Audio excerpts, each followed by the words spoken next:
What's going on, everybody? Well, it's Friday morning. It's just a little after 7 a.m. This morning, got me not one, but I got me two of these garlic scented night crawlers. And they're I got two of these, and it was about $9.57 for a couple of these. Now, these come in a pack of 18. So these are 18 garlic scented worms.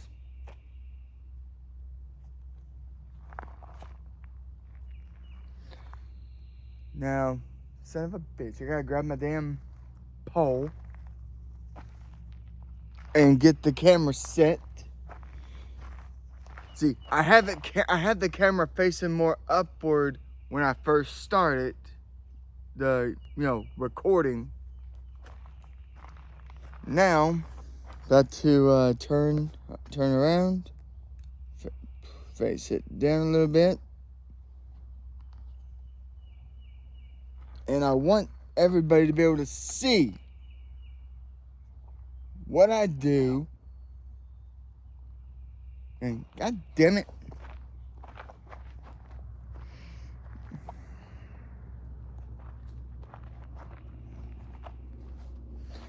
Trying to get everything set up without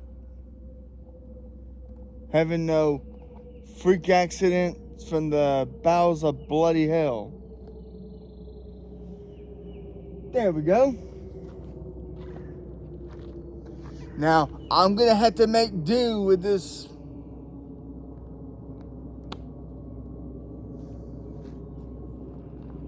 because I think it was Tuesday night, may have been Wednesday night. It rained pretty damn good. Oh, and sometime today, I don't know. I'm gonna pick up the camera holder here. Somewhere past this little bend right here, there are construction workers going around. And around the bend over there, where the new bridge at Little River Marina is being built, well, they're going to be doing some damn blasting. I don't know when, but unfortunately,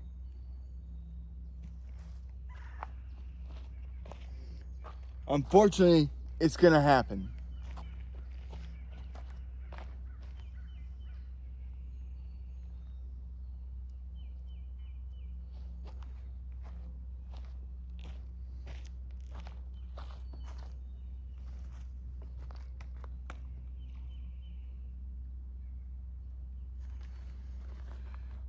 Of course,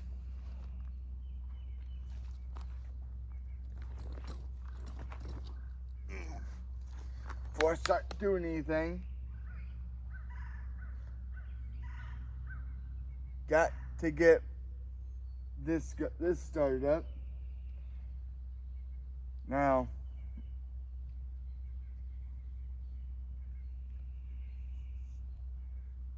of course, for those who wish to proceed this habit, I'm just warning you, very addictive. It is not a safe alternative to people who smoke. There are risks.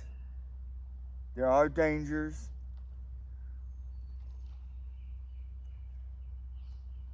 One of the dangers is I could end up losing a piece of my jaw. I could have a piece of my jawbone cut out. Won't be a damn thing I can do about it.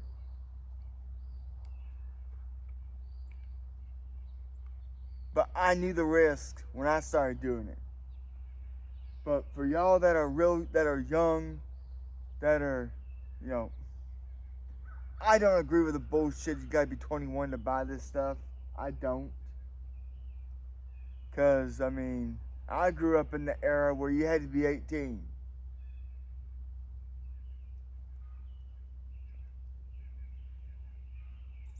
Now, 21 to drink, okay, I could go with that. I can understand that. Oh, why I grabbed such a big ass piece? Not putting it in on my lower side, I'm putting it in my upper lip.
There you go.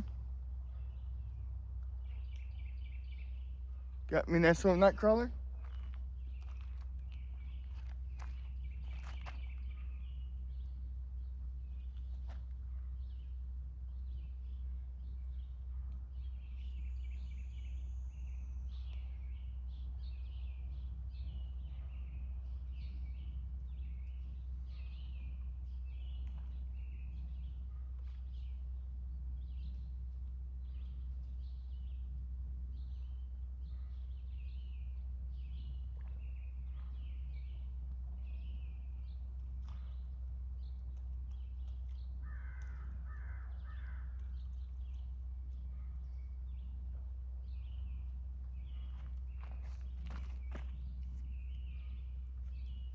Now me, I just hook them until they can't be hooked.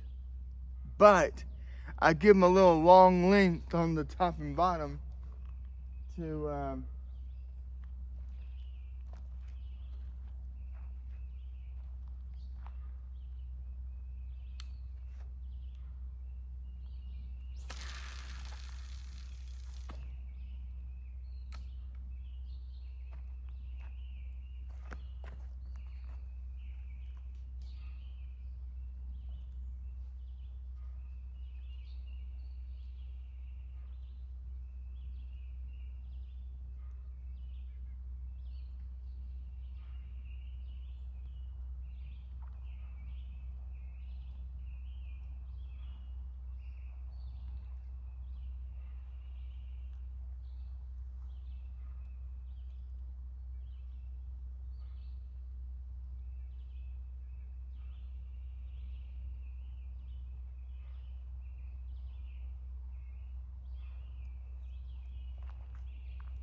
so yep, there we go.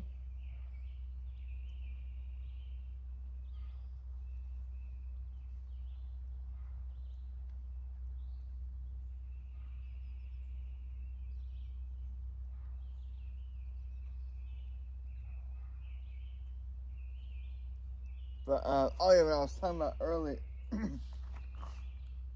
yeah, earlier about they're gonna be doing some blasting down.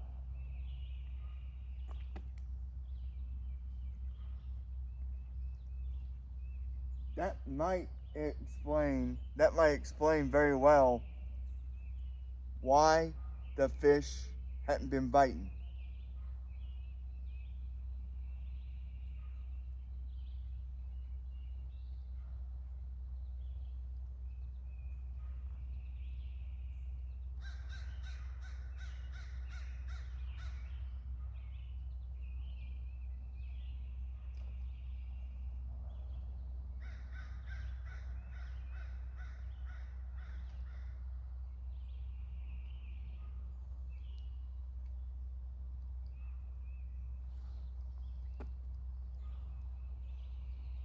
And of course, now this morning, I replied to somebody this morning. Someone had asked me if I was new to YouTube. But and then I replied, and I was like, well, I started this channel a year ago, almost a year ago, next month. At the end of July, we'll mark 1 year since I started doing this.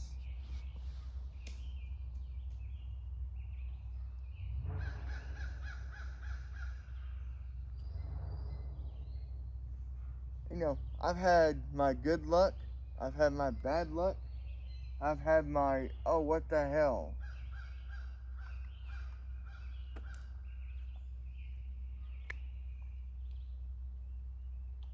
But that's the way it goes with fishing. Because, the purpose of my channel, whether I'm using live bait or using the lures for bass,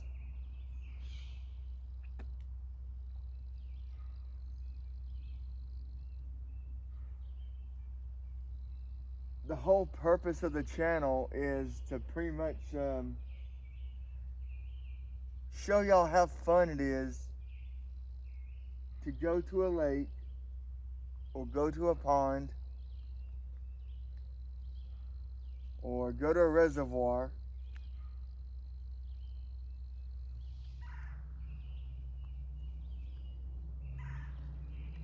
and just enjoy a little bit of time out here fishing.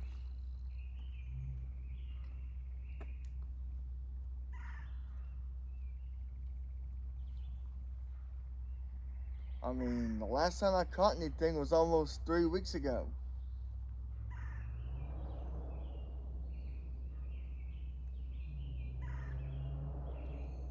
Now, do I have my moments where I'm frustrated? Yeah. Who don't? I'm a human.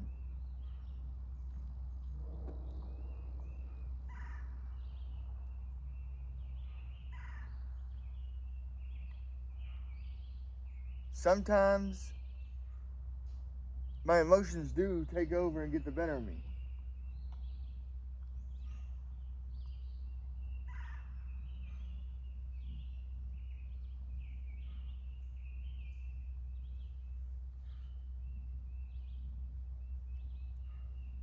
But I'm out here just enjoying life.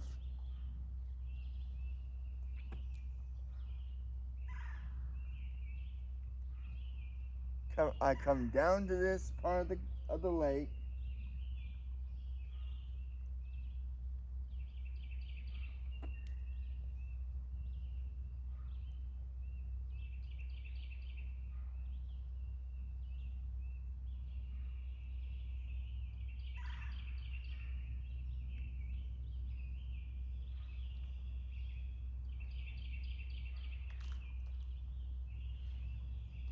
Oh damn, boy, them bass are jumping out there.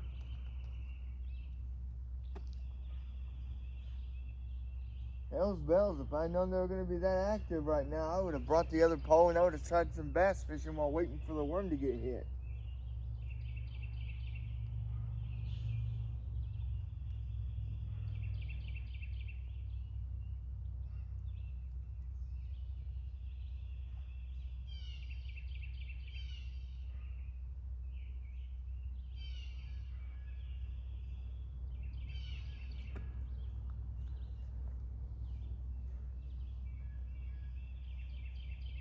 And of course, you know, to get to the point right here,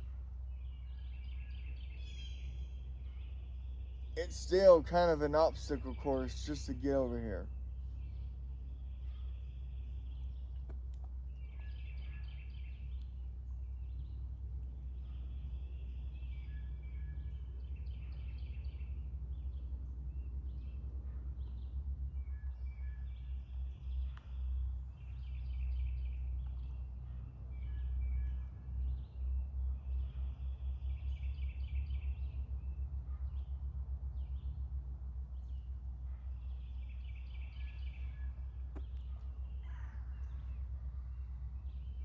Because when I first get to the cove at the very beginning, I gotta walk up, I gotta zigzag through the woods to get to a point where I can be right here.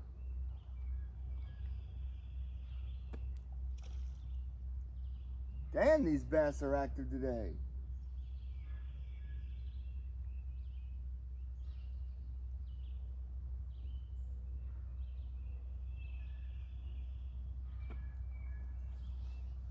Let's see. I think the last bass I caught was back in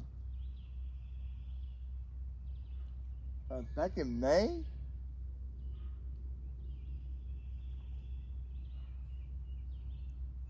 When I caught that striped hybrid bass.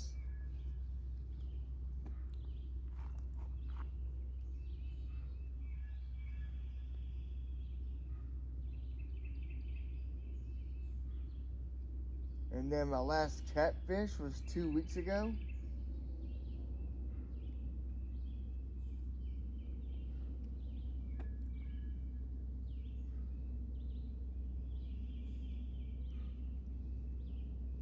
Now, of course, now the worm, now I could catch pretty much anything with a worm.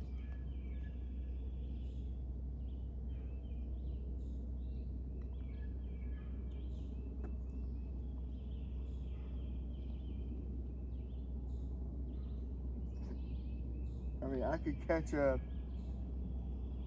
bass with it.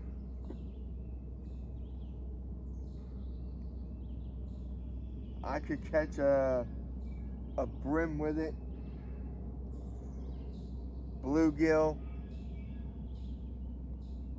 Catfish. A red-finned perch. Whatever decides to bite.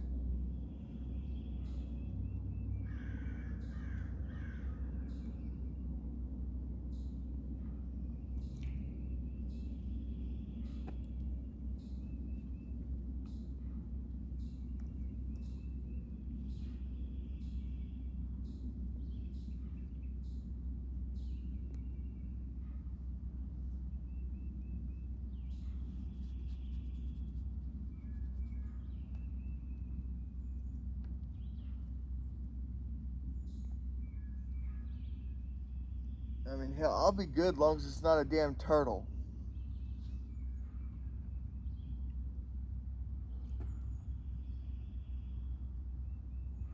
And y'all have seen I have caught my fair share of turtles too.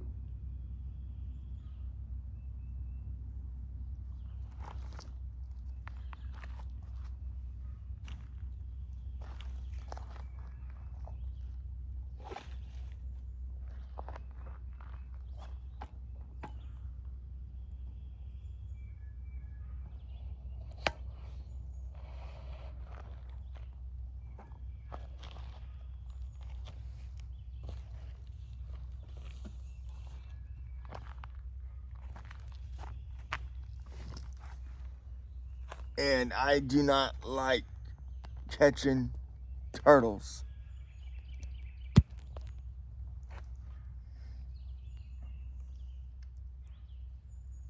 I cannot stand catching them bastards.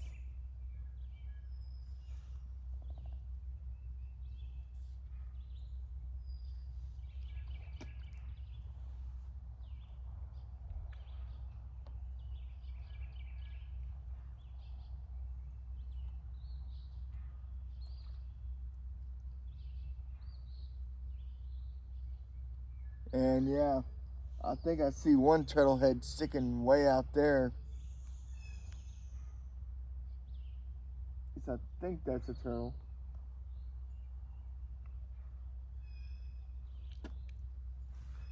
Or the one right I think there's one right there. Yeah, there's one right there on the far right. It just went down. There's another one out there on the far left.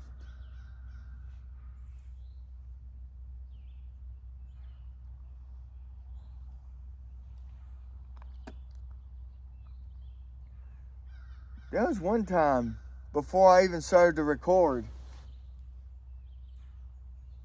I counted 15 turtles just out here.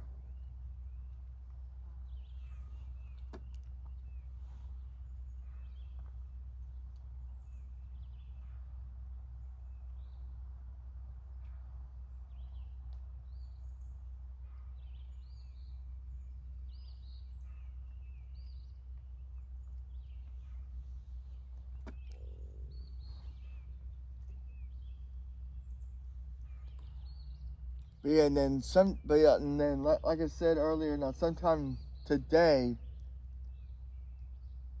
Bell's Ferry is going to be closed.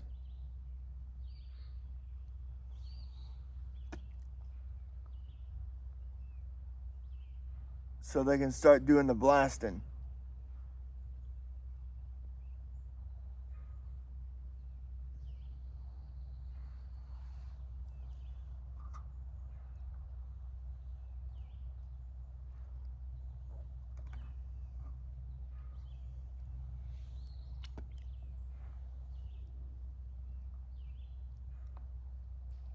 Yeah.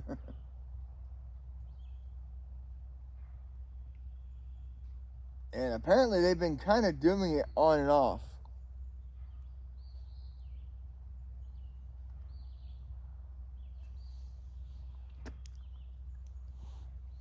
But I mean, now the blasting shouldn't really affect the fishing out here.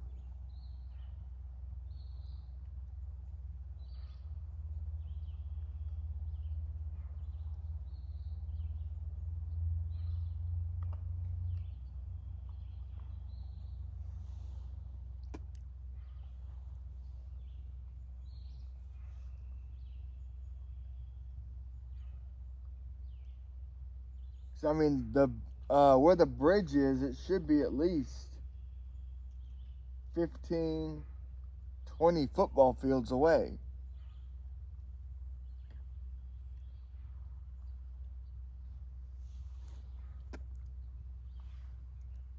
That's just me guessing.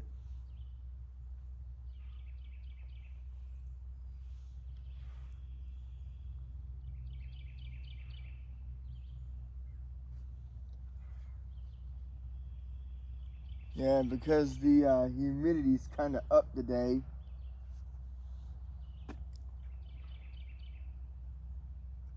On the WSB weather app, it said the humidity was about 98%.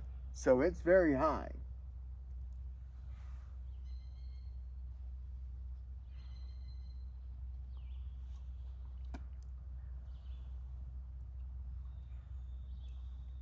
And I'm probably going to stay here till like 9:30, 10 o'clock.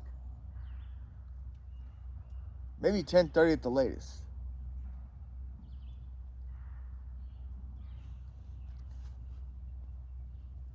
But I think before I continue further, I have to go over to where my bag is over here.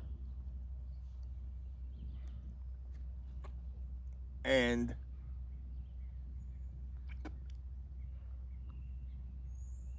put some sunscreen on my bald head.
There we go. My face, my head.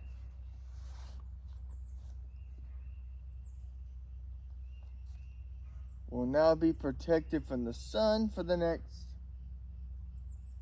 80, 90 minutes. Then I gotta go and reapply.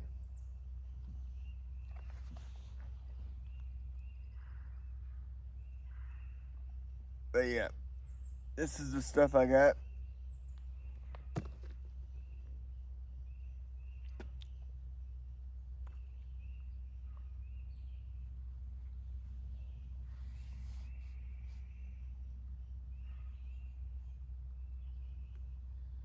Now, if I do happen to, like, I don't know, catch like a bluegill or something like that,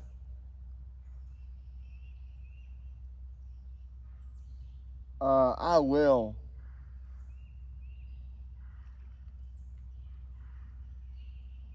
cut its head off, and then I'll cut at the bottom of the tail.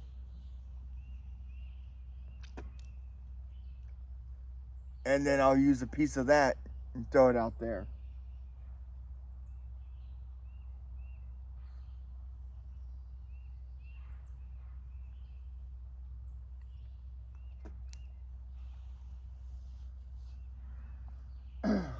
Because, let's see, I have seen this guy on YouTube, Kayak Cat Fisherman, and he goes out to this reservoir out in Tennessee, and he's got this big net that he throws out there where he'll catch like a bunch of shad, skipjack, bluegill. I mean, hell, I've actually seen him use a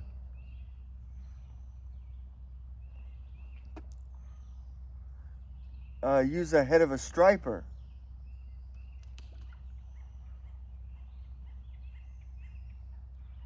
And he catches these big catfish with them.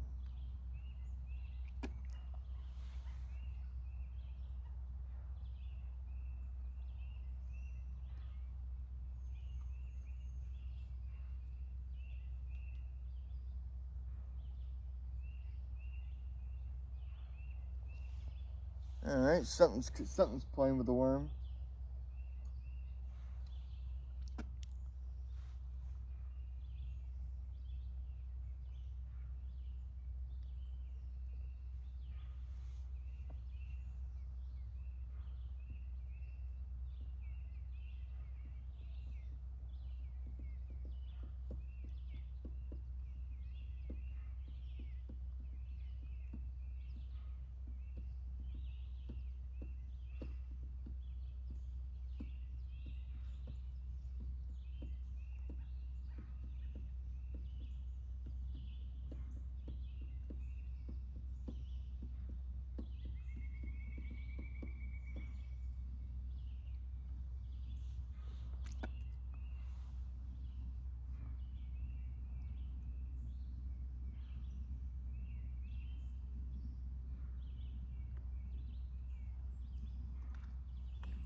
I mean, it's either something playing with it or a turtle's just picking it off little by little.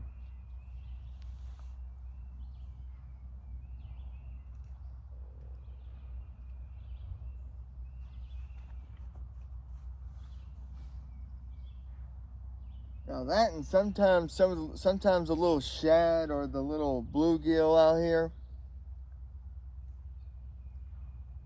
will play with the line sinking in the water.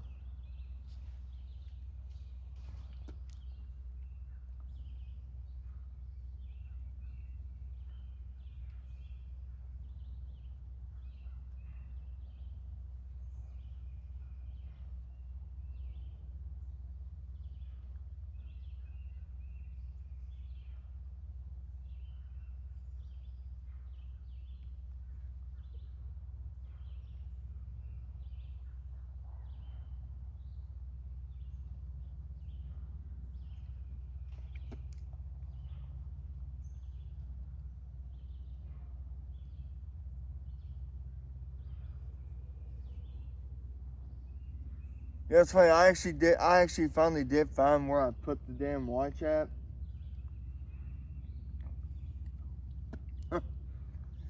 But gotta charge the damn thing.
I think the last time when I had a challenge I did, when I did the minnow versus the worm, and the damn worms won 2-1. I mean, I know I haven't I haven't done too many challenges lately, but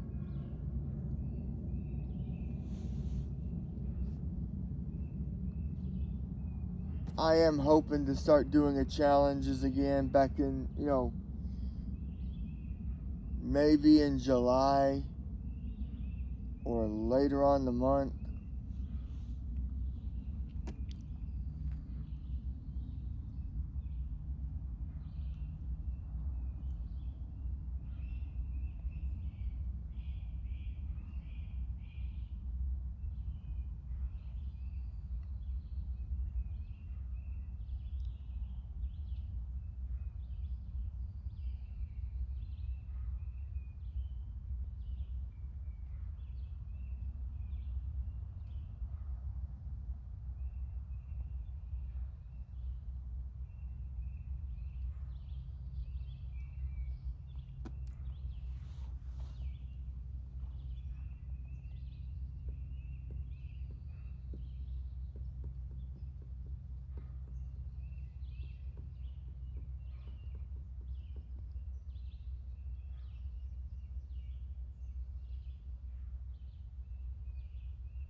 I forgot to ask Siri this morning if the Braves won their game yesterday. They lost 2 straight to the White Sox.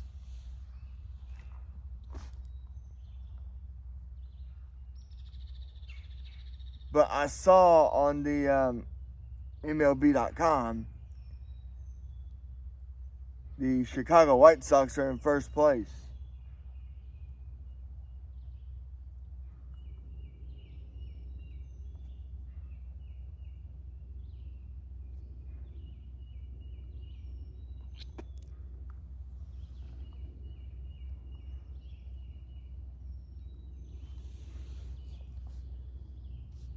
Of course, now it's been now going on 5 years since the Braves won their last one back in 2021 when they beat the Houston Astros.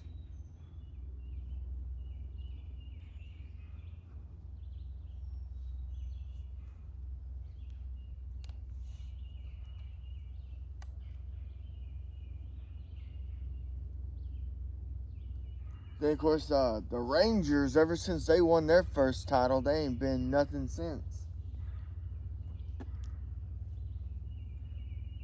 Because let's see, when the Rangers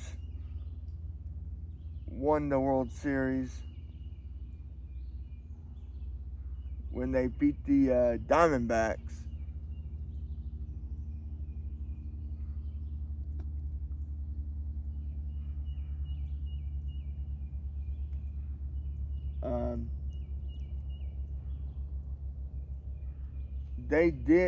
the Rangers had a former Georgia Tech ball player, Derek Dietrich.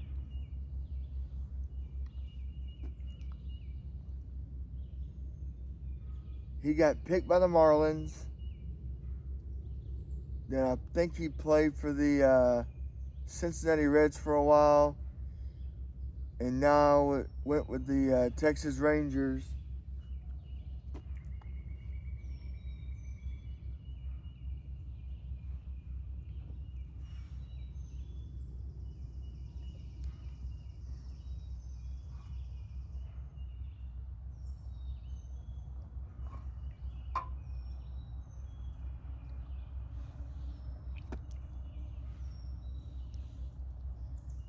And of course, now I'm not sure how good the Georgia Tech Yellow Jackets next year will be in. Now I'm wearing a Georgia Tech football shirt, but I don't know how good Georgia Tech baseball will be next year.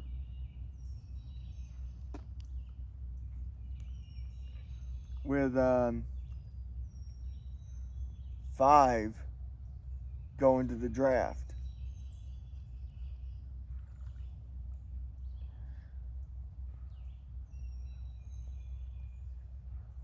Because let's see, I think now I don't remember all 5, but I know the main 2, Drew Burress and Von Lackey.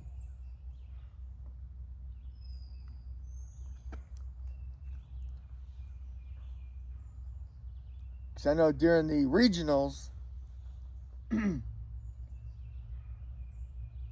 Von Lackey hit 1 home run at 464 feet. Then he hit another one at 468 feet. Both of them landed in the football field, the practice football field outside the John Mary Brock football facility. That's past the left field wall.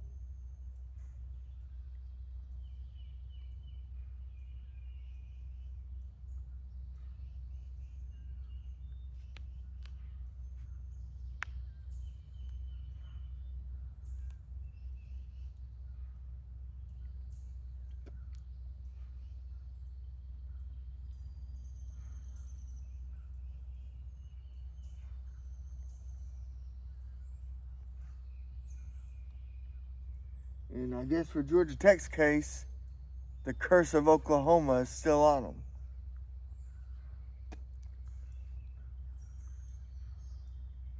Because back in '94, Georgia Tech went to the World Series, went all the way to the championship game, and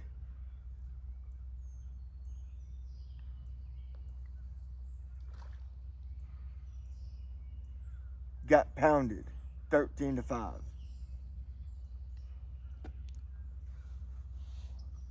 And of course, now that was back at old Rosenblatt Stadium. I forgot the name of the stadium today, what they call it today. And of course, the College World Series starts today. You got West Virginia taking on Troy. Then sometime this afternoon, you got Ole Miss taking on North Carolina.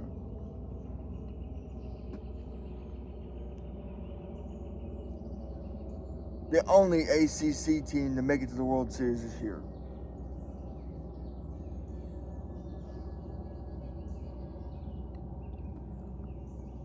Let's see. NC State got beaten in the Auburn Regional. Florida State lost at home in their own regional. Georgia Tech lost in their own regional.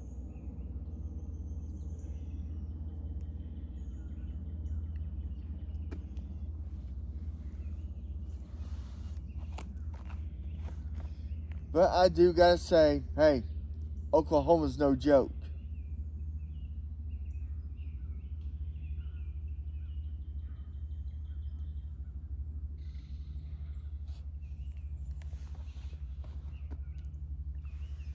Because Saturday, Oklahoma faces Alabama. And then Saturday evening, the Texas Longhorns take on the Georgia Bulldogs.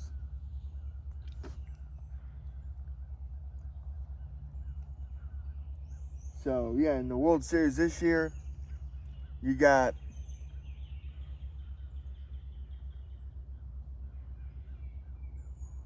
Ole Miss, Georgia, Alabama, Oklahoma, Georgia.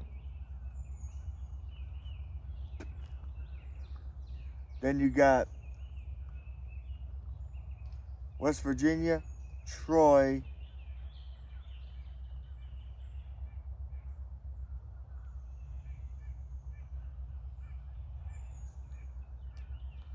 and North Carolina.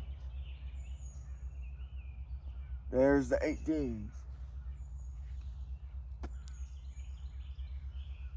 So yeah, West Virginia, Troy, North Carolina, Ole Miss, Alabama, Oklahoma, Texas, Georgia.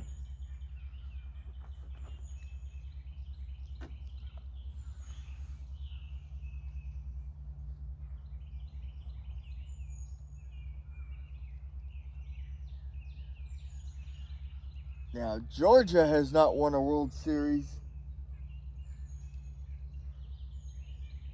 If they don't win this year, it'll be 30 years.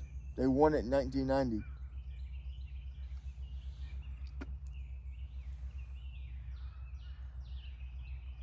Oklahoma has not won one since 94.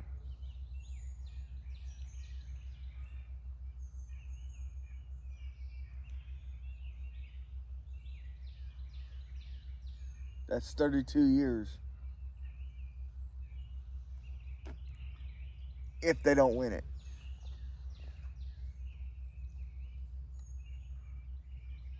So, yeah.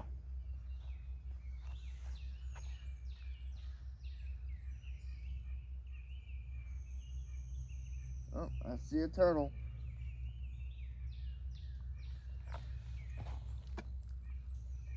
I better see if I even have any damn bait.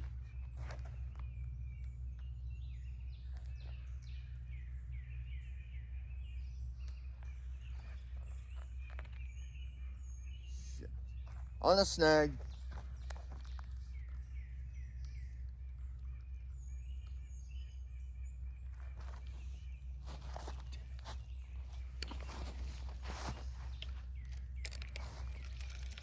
And I lost every damn thing.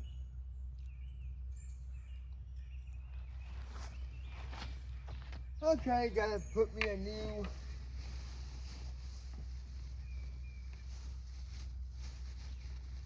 weight.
All right.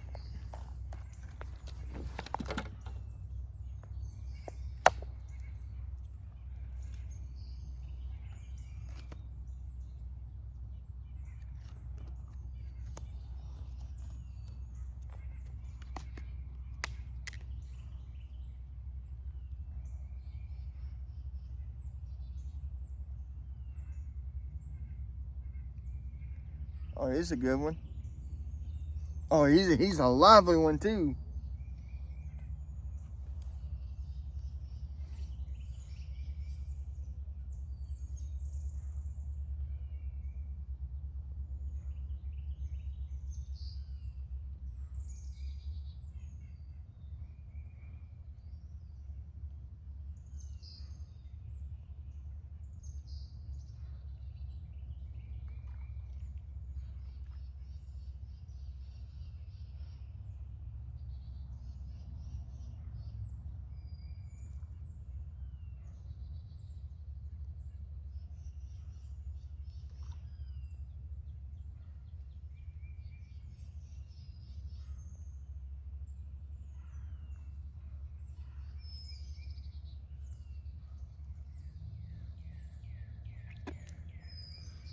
There we go. I'm leaving this end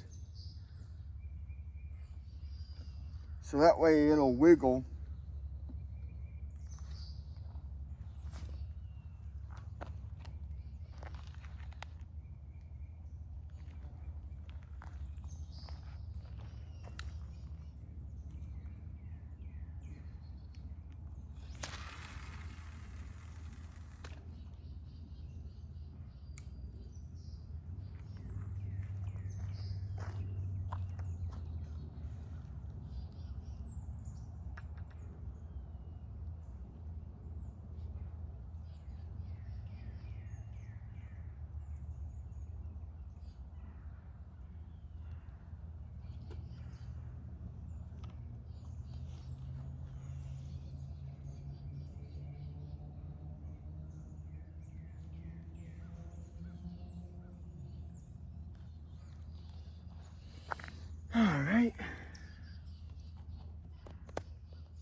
Yeah, but you can hear the construction people out behind the woods over there at Bell's Ferry.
Yeah, and I won't be using the other one. You gotta be careful what you get at Walmart.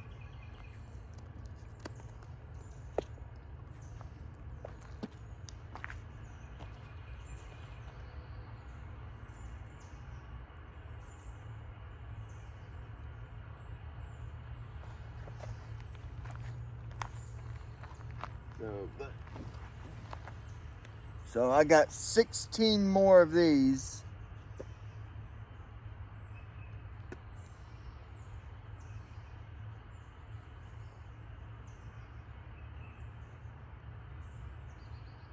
No, it's funny.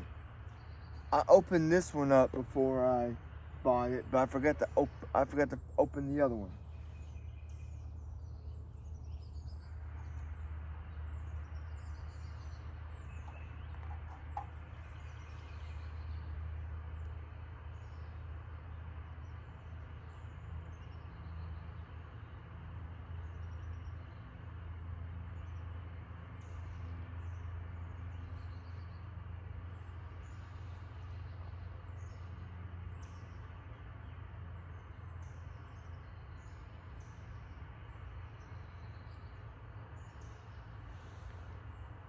Oh boy, something's.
Now I've seen so many people fish doing like this.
Now, here's some of the bass baits I do have.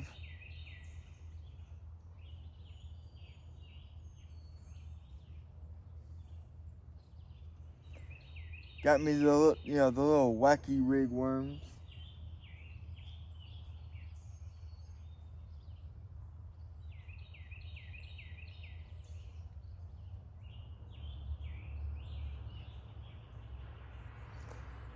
Hadn't had much luck with them yet, but I don't give up.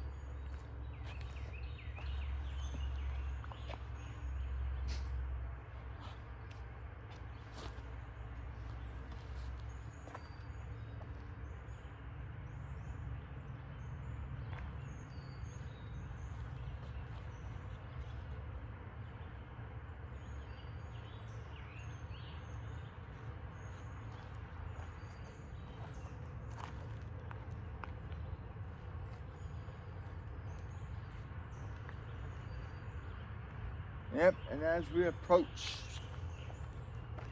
the 71-minute mark,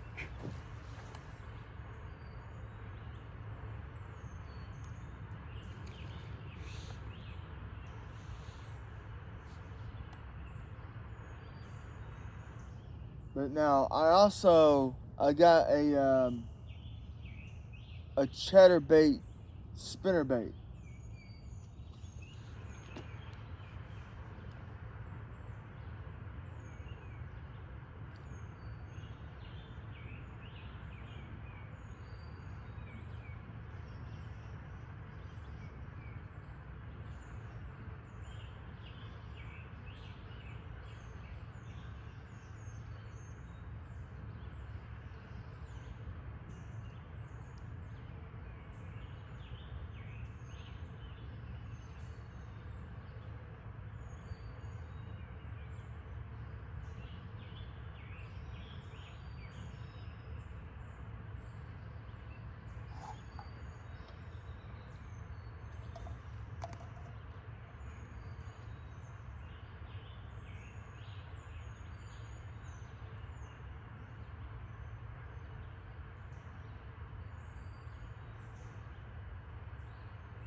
And of course now,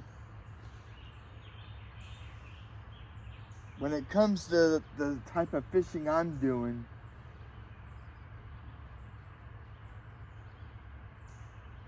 especially for those that are just, first timers, about to, enjoy this sport and hobby. Just because you see the line go out and come back, that don't mean there's something on it.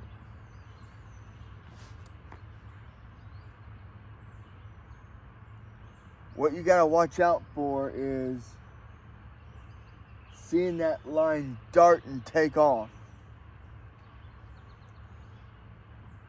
That's what you're looking for.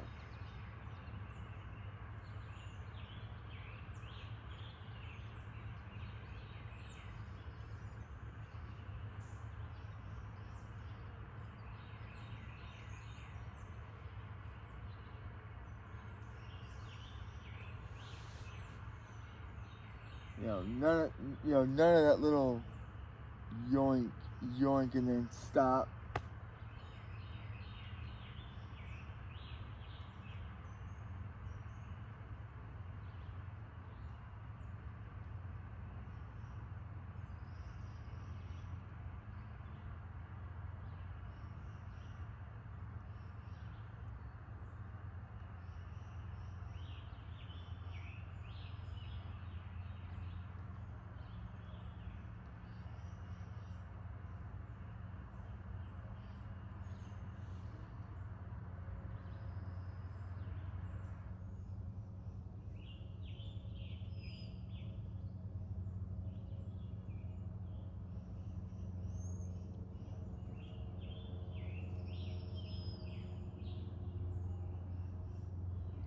But I mean, this is why I don't have the line at the end of the rod here.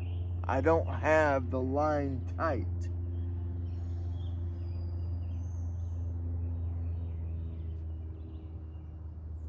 I do that so that way if something takes it, I'll see that line tighten like a son of a gun.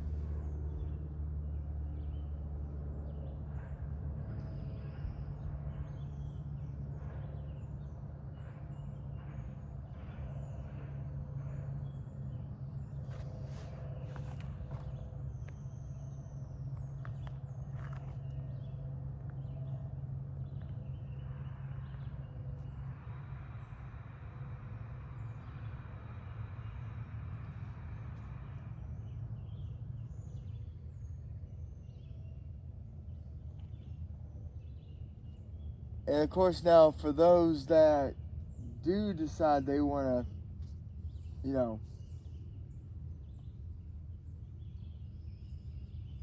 go out there, get your rod, get your reel, get whatever weight you're wanting to use for whatever fish you're wanting.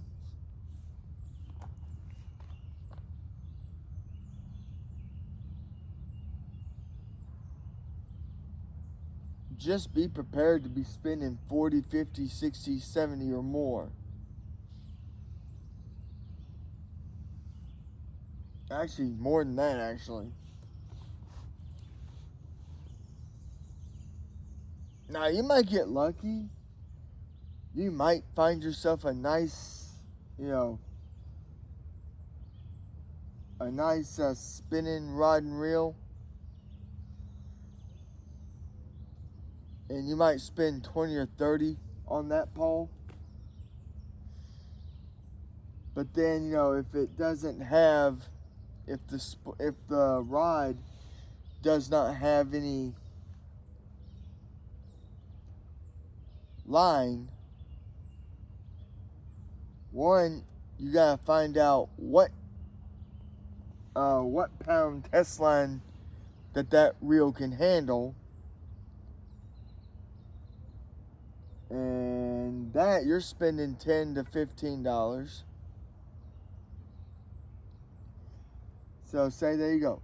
The rod, you got your rod and reel, you got your line, and just on those two items alone, you just spent $45. But then you got your various lures, weights, hooks,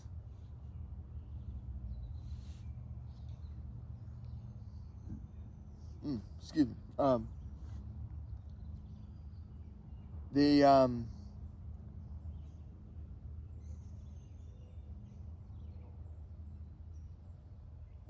say you go after circle hooks.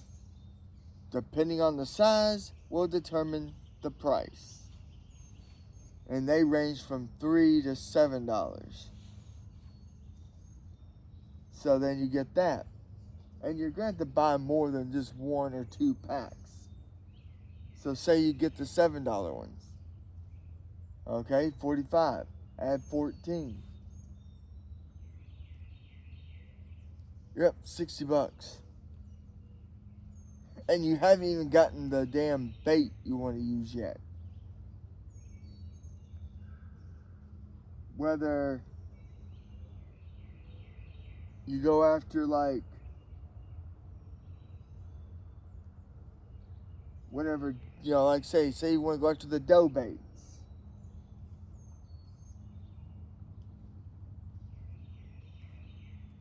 You got some that are $3. Some that are $4, some that are $5 to $6.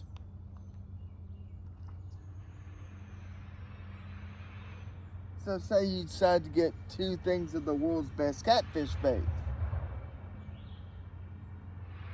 Okay, that's just both of them, that's $10. So now you're up to 70.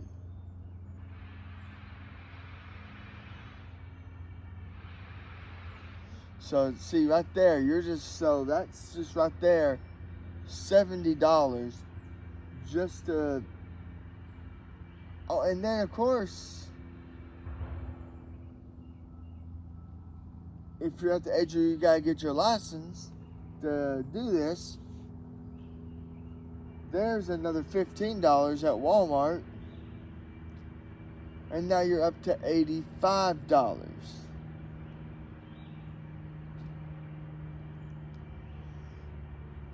But see, and then of course you're not gonna want to use just one type of catfish bait.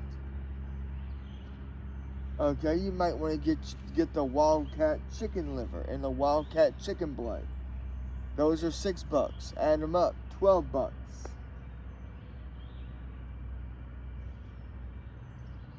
$97 now. And say you go get the King Cat chicken blood dough bait, $4. And you want to buy two because it's not a very big container. So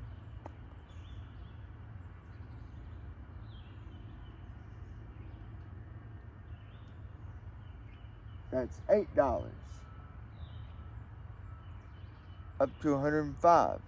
And say you want to get that and say you want to get the wildcat chicken liver and one chicken blood. That's $12.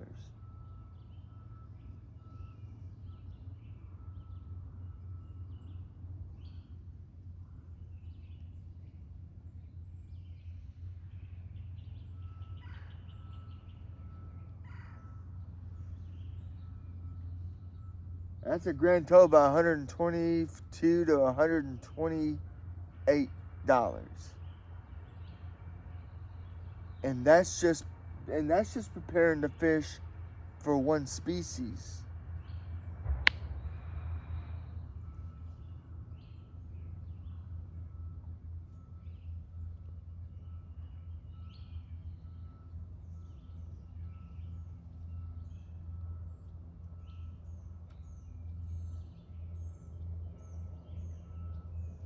$25 years ago,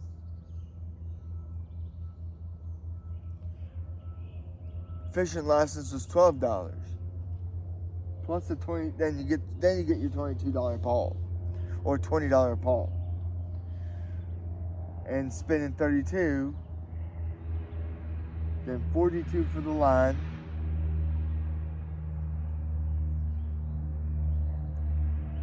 And I mean, you'd probably be spending maybe $50, $60 25 years ago. Now you're spending almost $120, $30, $40.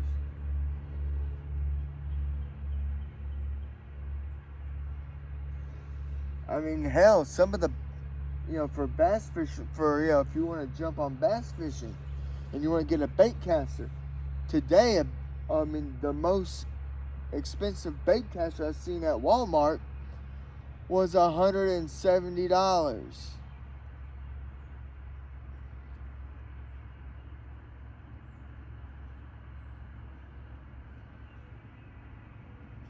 Then you get your line.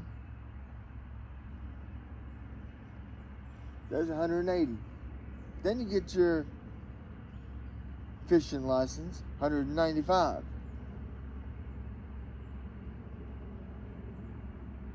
Then you got your various baits that can range from $5 to $20.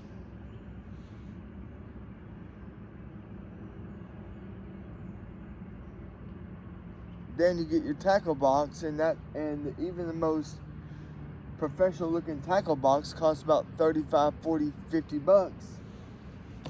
You're spending over $200.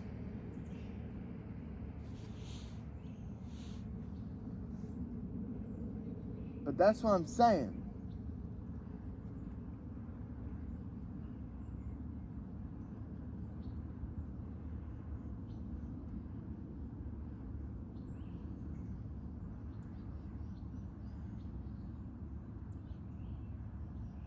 I mean, fishing is not a cheap hobby and sport anymore.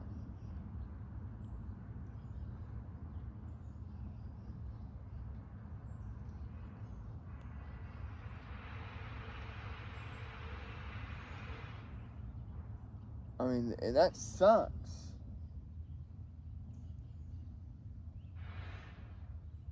Now, at one point,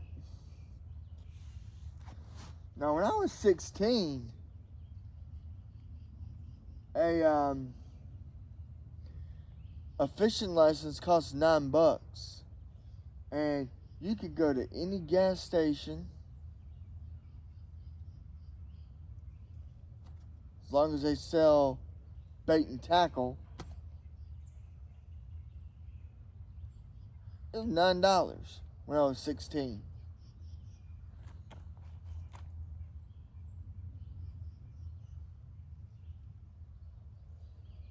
Then as I got in my mid-20s to early 30s, it went up to $12. Now it's $15, $20 if you go on the website.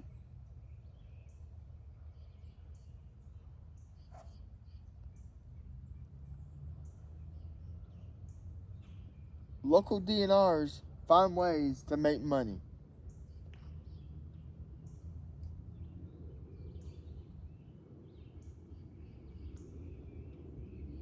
And they do a damn good job at that.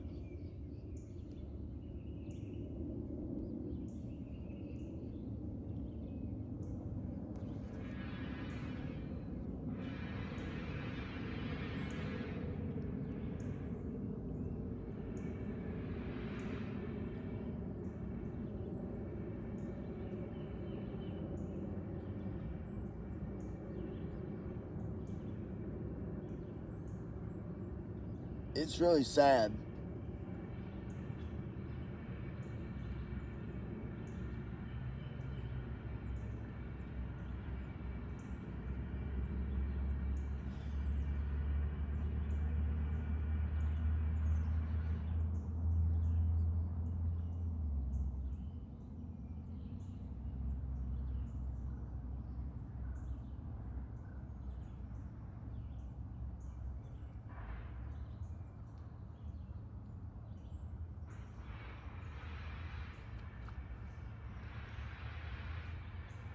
Yeah, I'm probably about to reel this back in because I did see, because I got very good peripheral vision. I saw the line go, joot, joot, joot, just kind of get tugged, stopped, tugged, stopped.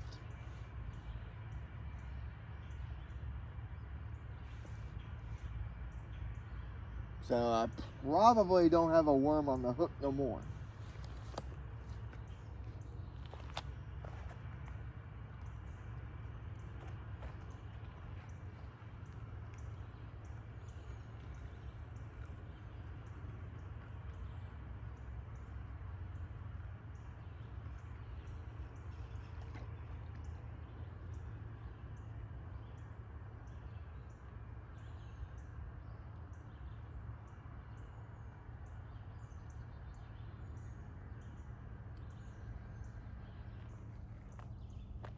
And I don't.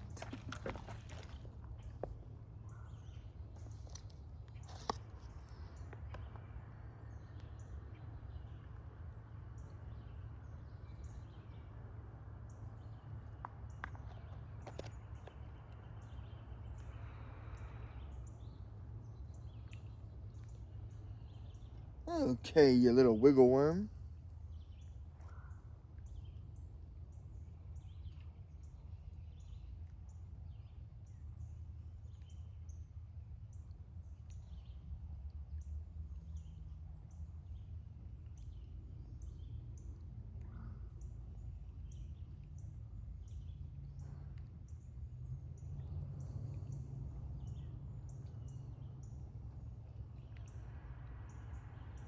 Yeah, I'm now going back to the way I did it originally. You know what? Just for kicks,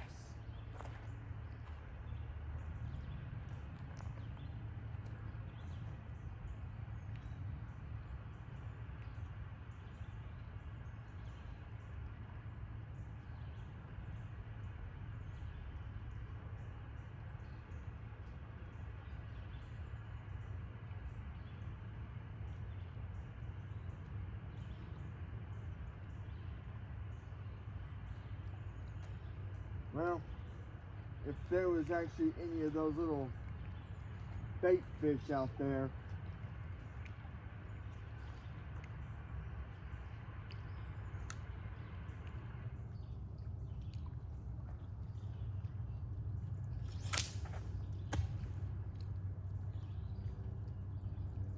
son of a bitch. My line just snapped.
Well, hell's bells.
Well, hell's bells. That did not go the way I expected.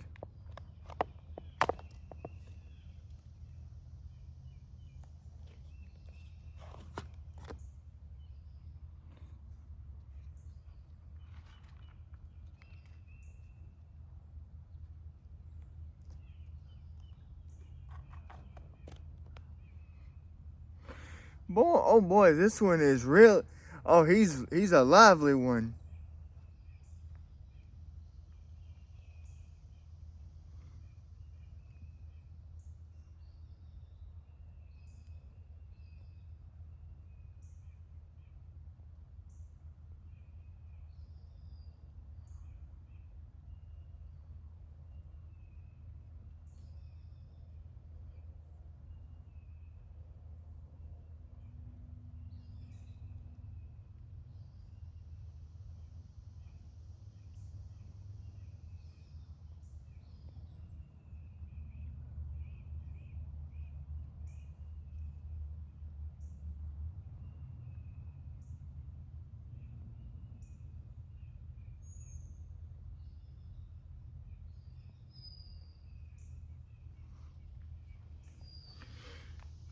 Oh yeah, got me some. This one's got some nice, good red blood.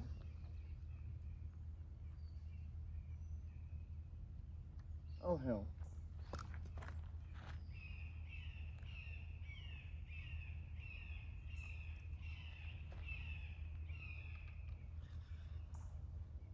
Let's try this again without the line snapping.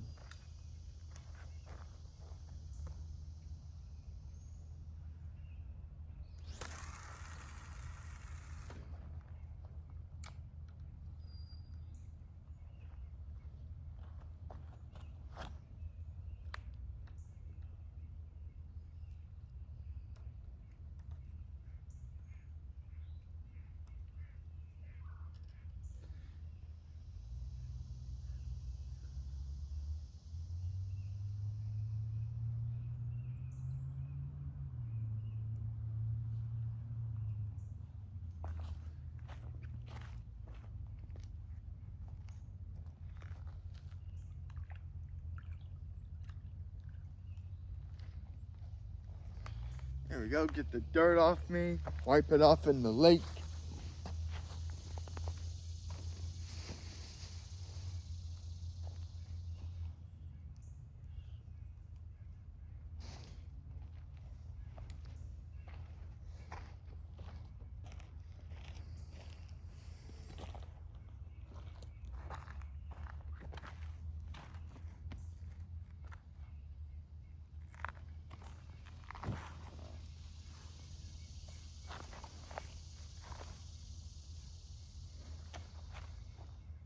I mean, there have been times where, you know,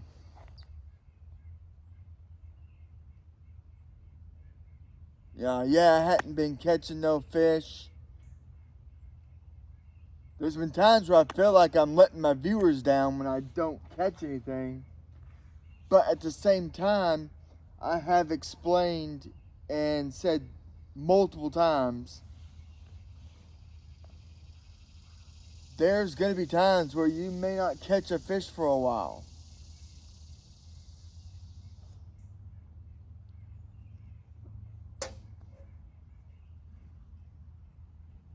I mean, while yes, I do tend to stay and hit the same spots over and over, but I have had days like that where I'm bringing in fish, and sometimes not so much.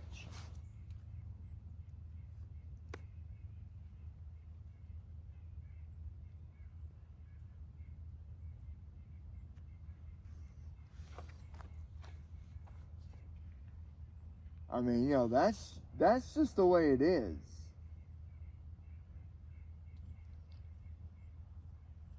Because, I mean, just this year, remember, folks, back in the month of March, I didn't catch anything in that whole month. And I didn't start catching anything until April and May. I mean, who knows? June might be a month where I just don't catch a damn thing. And then maybe July I'll catch something. And then same when it hits August and September.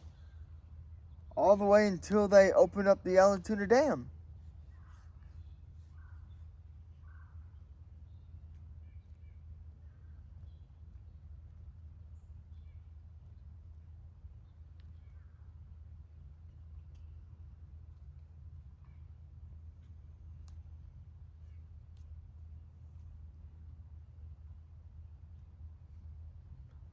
You know, to make sure that all the power companies get their fair share of electrical juice to power up the area.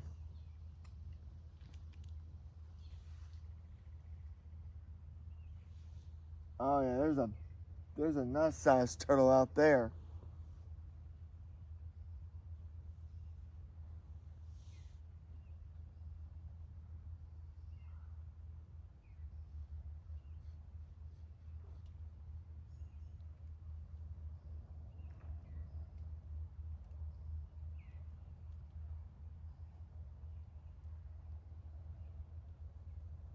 But yeah, I mean that's just the way it is.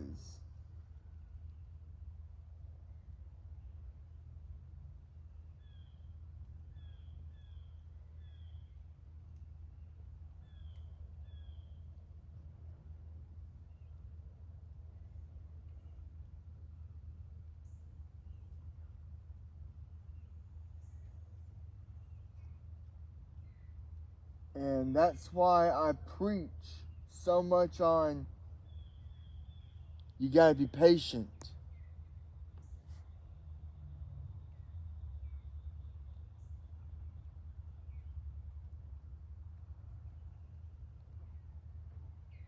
Yeah, you can't just go out there and buy a rod and reel bait and expect to catch a fish. Because even I learned that lesson when I was 10 and I was first being introduced to this sport by my dad. And even he told me, my late dad told me, that there'll be days you'll be reeling in fish like crazy. And then there's the days where you're like, well, damn. Not today.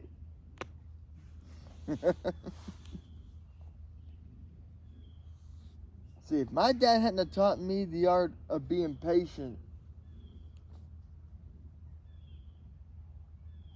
I'd probably never be fishing at all.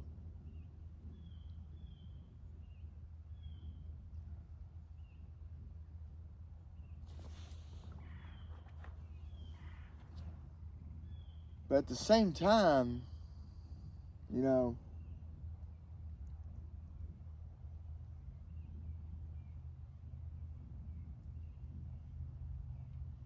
it's being patient and hoping that God will bless you with the fish. So,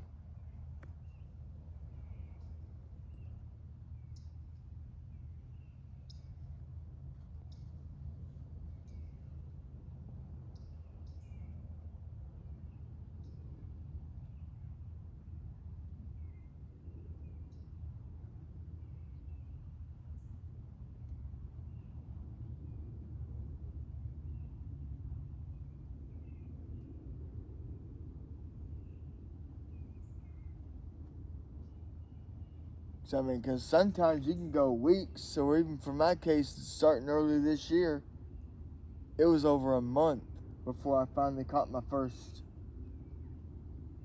catfish.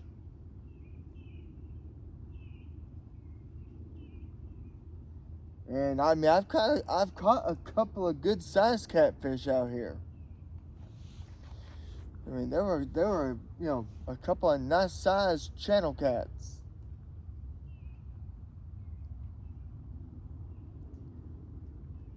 I mean, they're out here.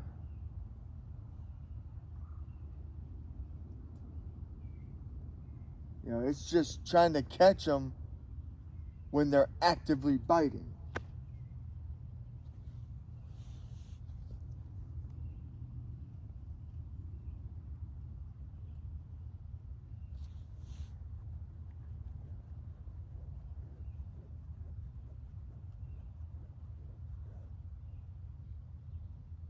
And so let's see, this week I've gone Monday, Wednesday, and Friday.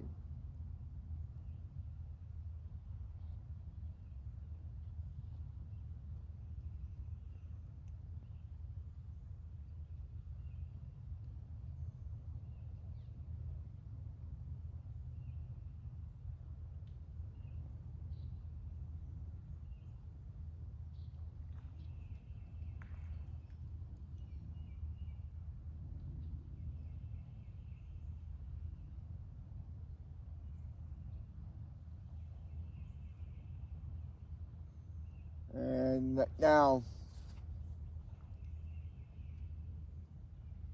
the weather people are calling rain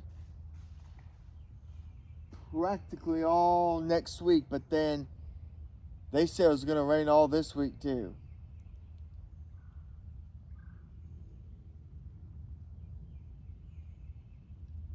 And it's only rained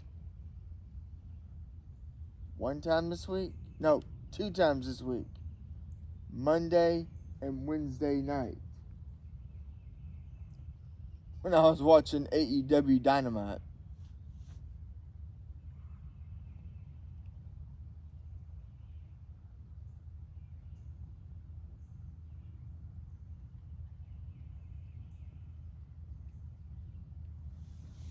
I mean, I would watch WWE SmackDown, but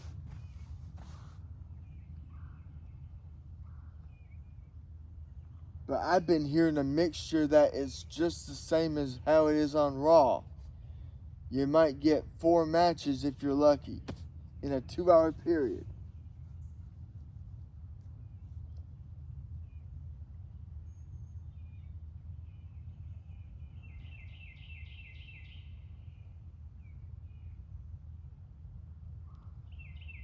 I'm sitting there like, what the hell? I'm like, what the hell, WWE?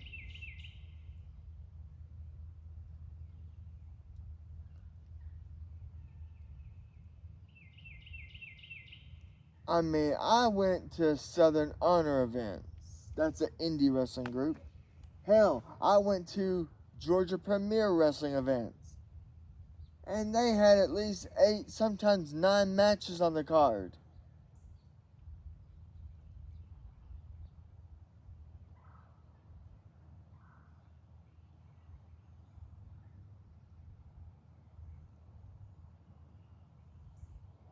And that was a 2 to 2.5 hour show.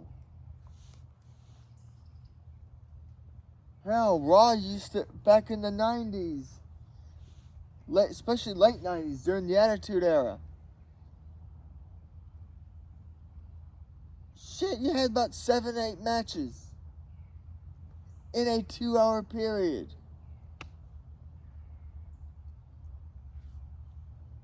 I mean, during the Attitude Era, they were freaking pushing their talent.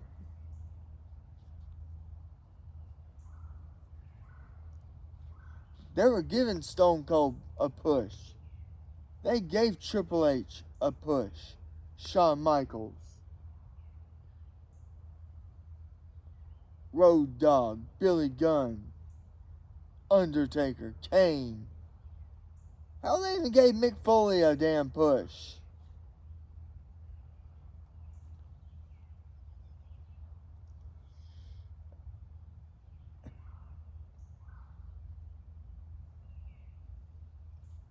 I mean, hell, they gave China a push. And this was after, but they didn't do that until 2001. after she had been in the company for 3 years, maybe 4. I'd say 4. Because at first, when Triple H came out, being that little blue blood millionaire or billionaire snob character, and had China as the bodyguard.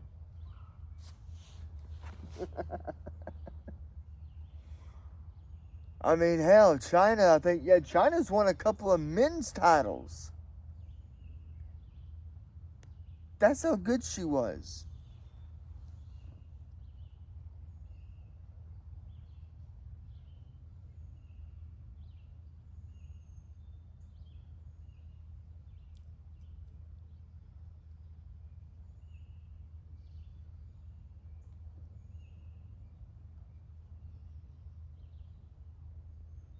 But unfortunately,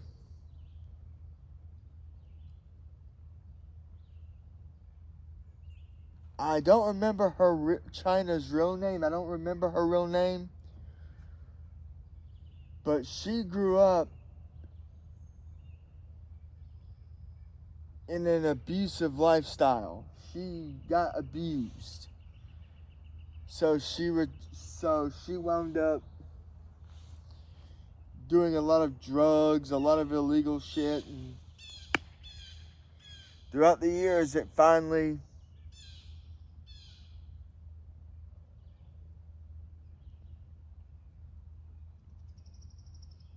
it finally got to her. Let's see, I think it was 2016, 2017. I remember I was at work and they showed on TV that former WWE superstar China was found dead in her home. And I was like, what?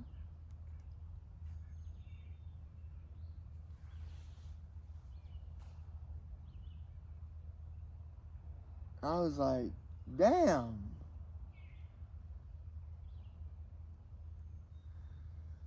So when all of DX got put in the Hall of Fame,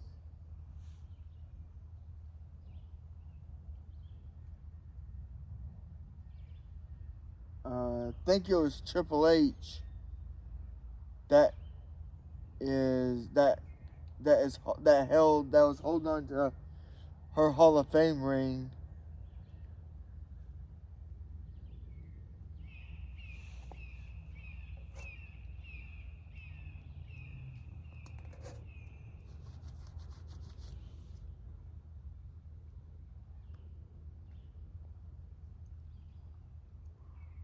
Well, I think Chyna's sister may have had it. I think she was. I think she had a sibling. And I think maybe one of her siblings may have her Hall of Fame ring. But yeah, it turned out she was abused by her father, and then when she was dating people, her boyfriends were abusing her. Now I think Triple H was married to Chyna, and even he was abusive to her.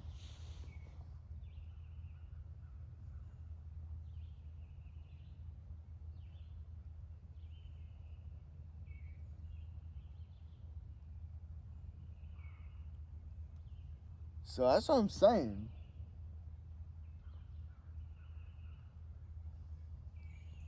Most people that watch wrestling, or if people are sitting there going, "Ah, why do you watch this fake garbage? Why do you watch all this bull crap?" Behind the scenes, you don't know what the hell they're doing. Or what hell they've been put through.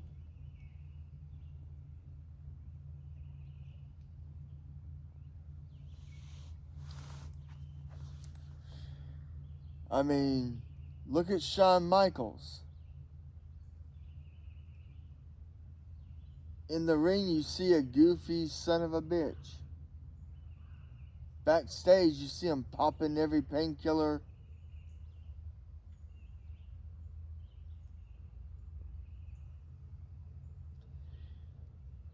I mean, from Percocets to opioids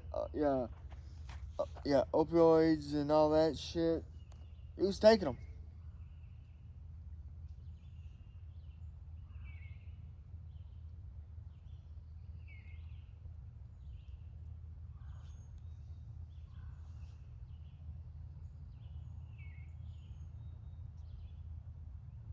Then, of course, back in the steroid scandal in the 90s. I mean, I respect Hulk Hogan for what he did for the business back in the 80s and early 90s. But, I mean, folks, you cannot deny he was so pumped up full of steroids.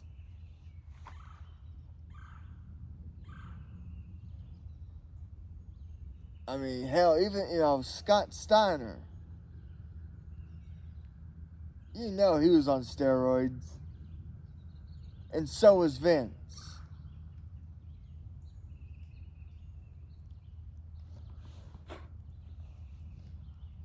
I know Vince was thanking his lucky stars that he got the not guilty verdict.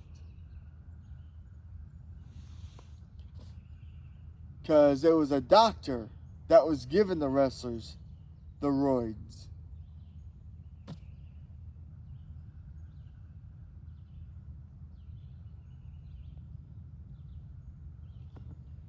Oh, yeah.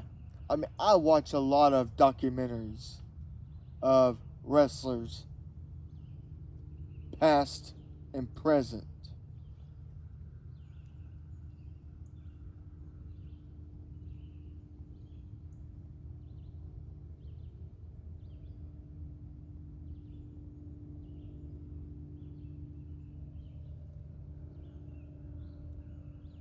I mean, my heart still aches for the Rotunda family. Towards, Irwin R. Shyster, IRS. Because he had lost his son, Wyndham Rotunda, aka Bray Wyatt.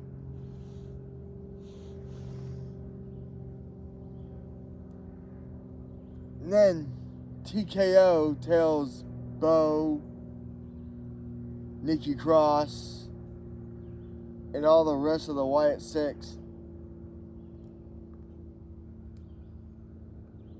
thank you, but bye.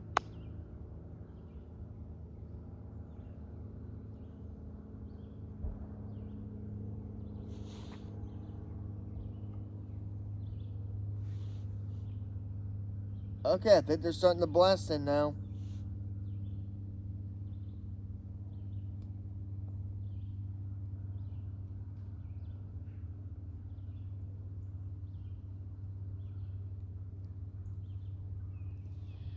But yeah, they're doing blasting over by, like I said, over by where the new bridge is gonna be at.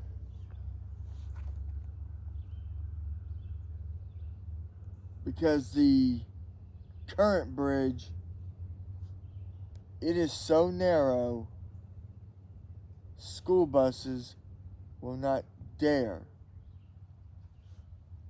cross that bridge.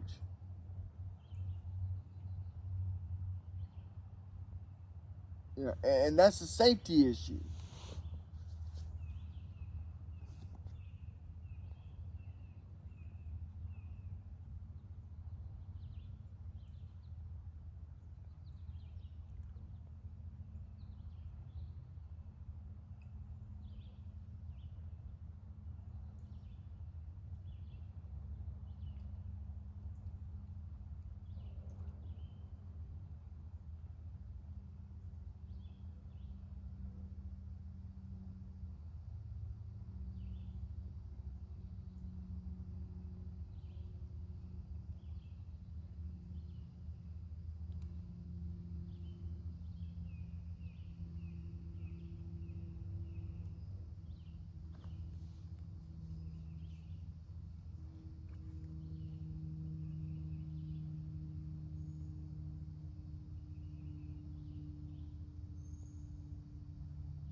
And of course, everybody, if you like my content that I bring out, if you enjoy watching my videos as I try to, whether I catch a fish or not, if you like the way I talk about, hey, you got to be patient, especially if y'all have a kid that you might want to, you know, show them the joy of fishing. Hit that like and subscribe to my channel, and hit that share button.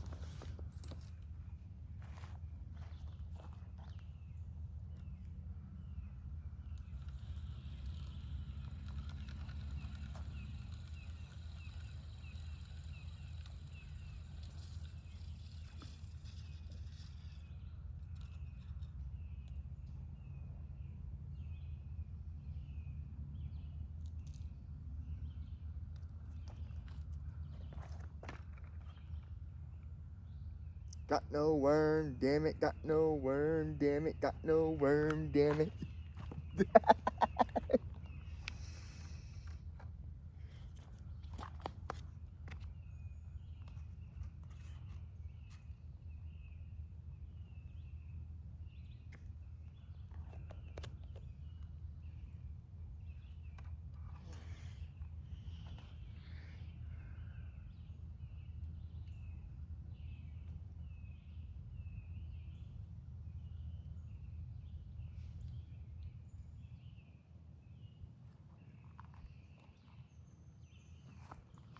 Like I said,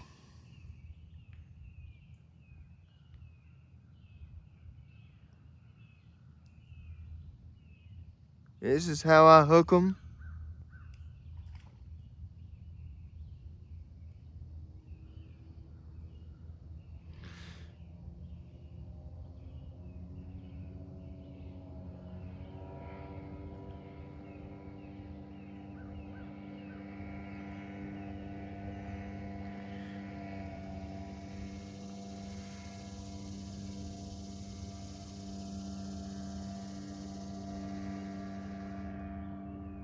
There you go. Anyhow, it's nothing special. I just hook the worm on there until I can no longer hook it on. Now, I mean, that's just my way of doing it.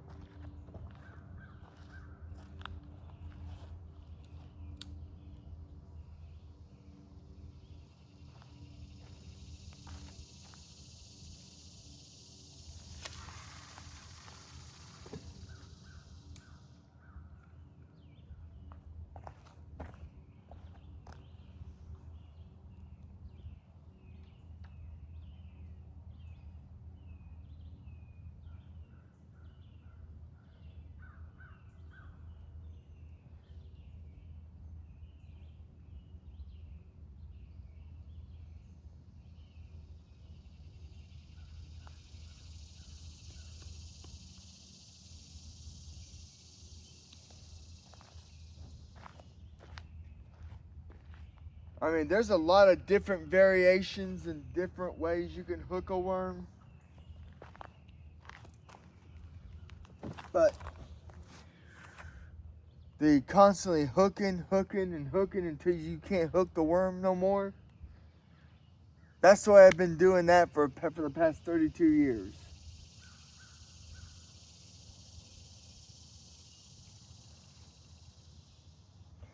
And I've had myself some fantastic luck on that.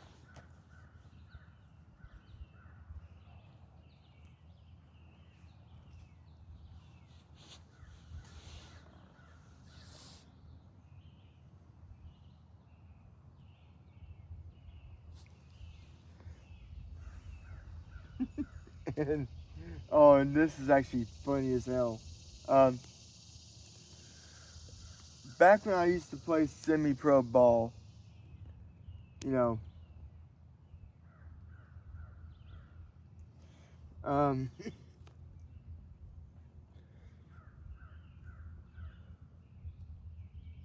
during my early years, I used to grow this. I would grow this thing out.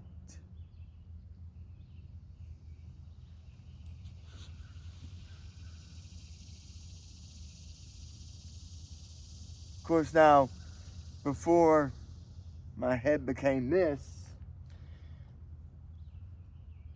I actually had long hair.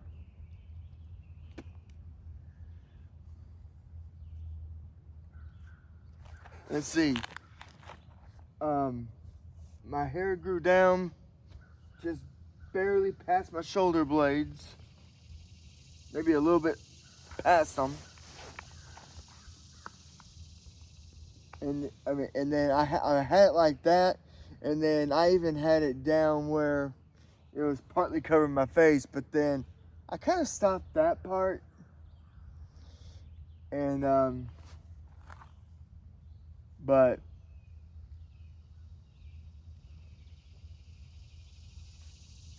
when I had the goatee, I had it just almost like Undertaker had it when he was doing his Ministry of Darkness.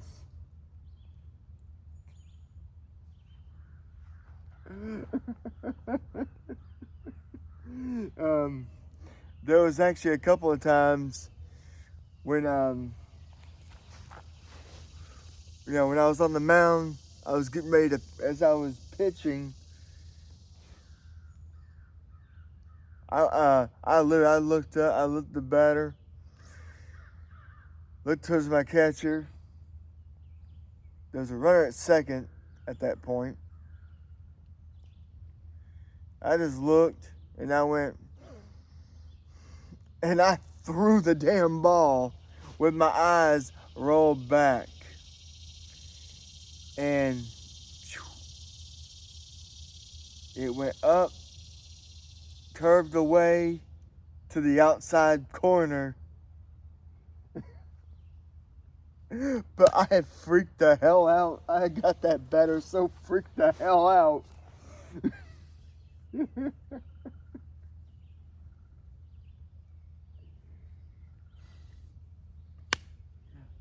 Ultimately,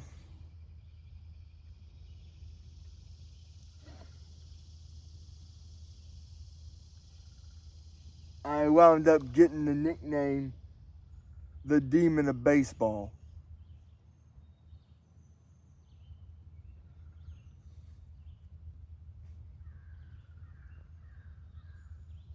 Then I had my number switched because when I first started, I was number 20. I was actually number 23.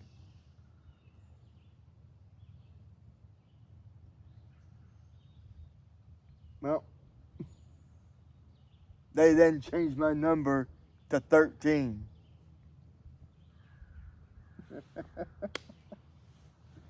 And my wife cannot stand that number. She cannot stand Friday the 13th.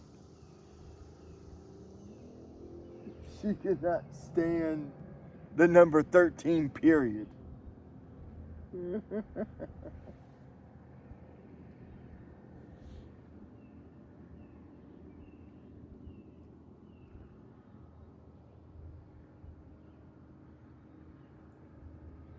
But that's only because when she cut herself, when she had a job at Wendy's years ago, many years ago, she got 13 stitches on her finger, and the nerve in that finger got damaged. And because of that, number 13 stitches, she does not care for that number.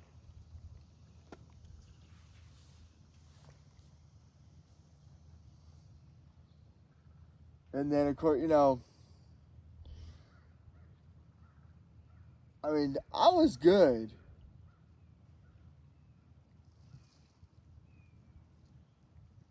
But I'm not gonna sit there and tell everybody, oh yeah, I was one of the best of all time. Nah. There were some that were just as great at the sport, if not better than me.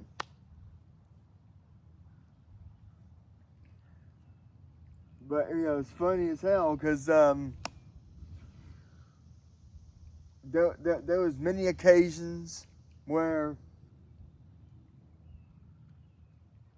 my team would be losing. They'd be 2 outs. The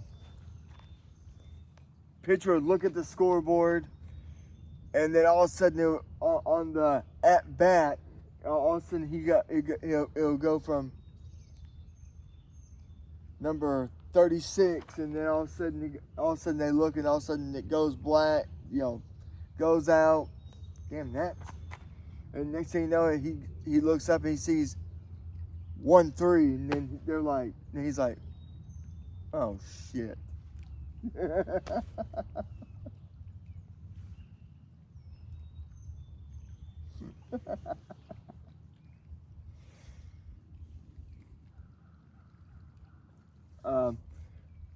There was a time when Alpharetta had a little semi-pro team, and like I said, we were down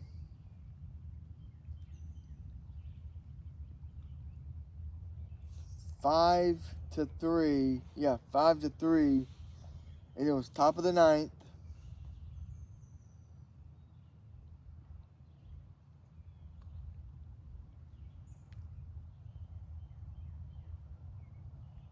Oh no, that game the team was at home. It was the bottom of the ninth. And then I could just tell by how he was getting ready to throw it, how he was holding it. And I could tell by how the ball was getting released. I was like, oh, he's about to hang it. And he did.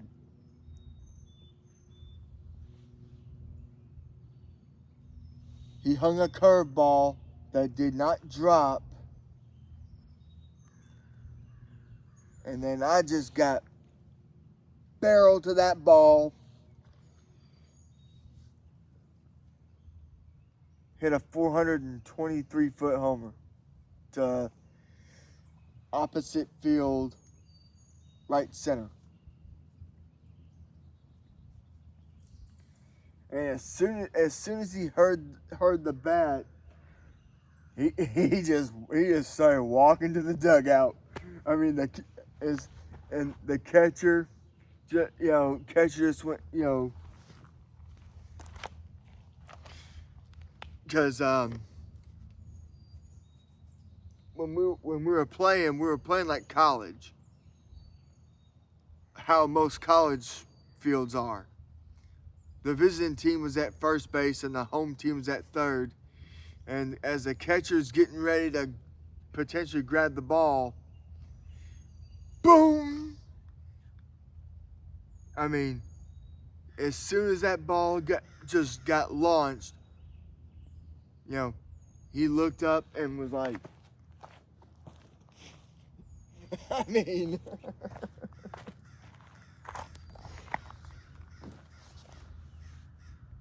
he knew it. The pitcher knew it. Outfielders started walking towards the dugout because they already knew.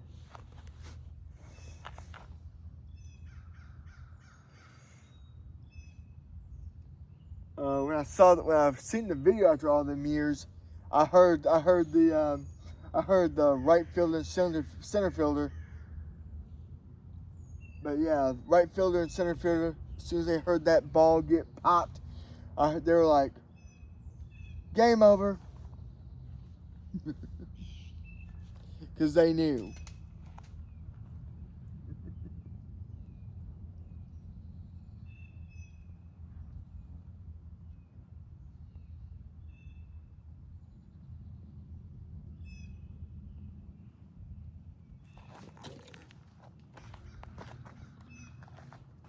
Damn.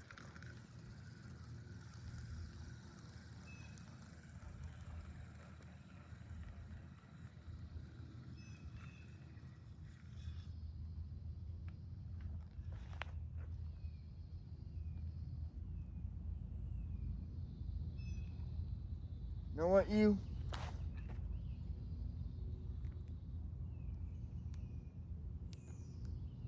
Oh, you're still on there. They're still on there pretty damn good.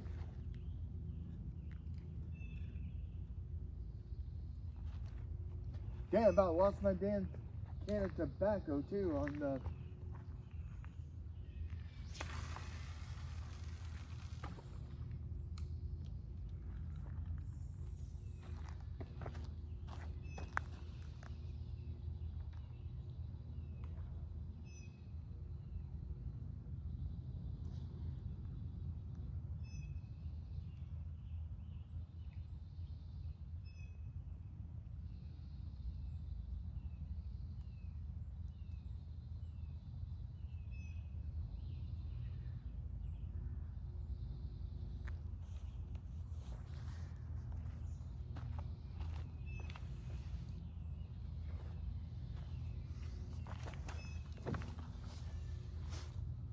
But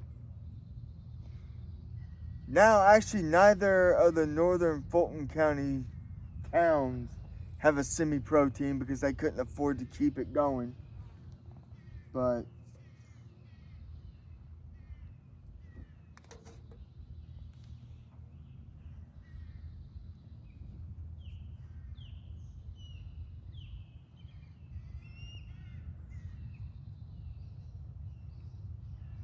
let's see, got one here in Cherokee County.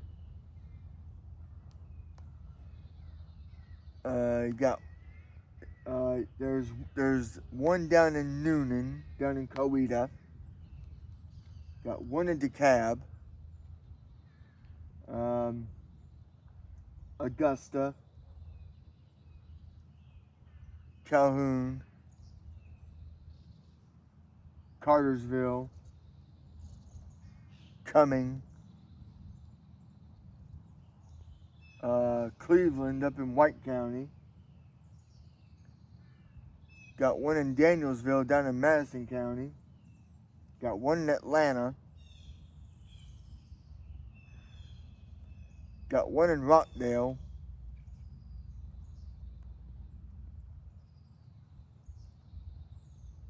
Got one in Paulding. Got one in Spalding.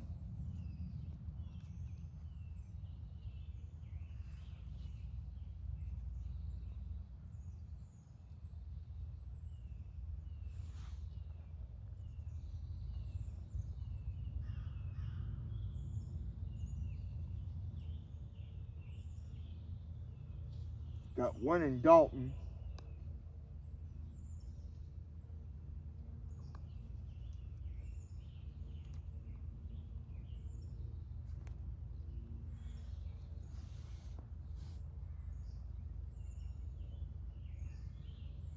There used to be one in Rome.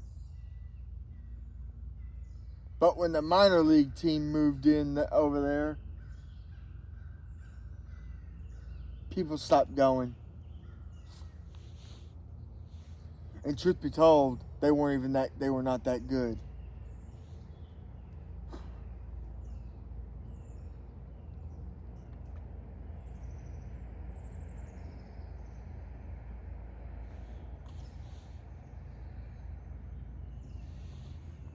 Because there was one time when Floyd County did have one.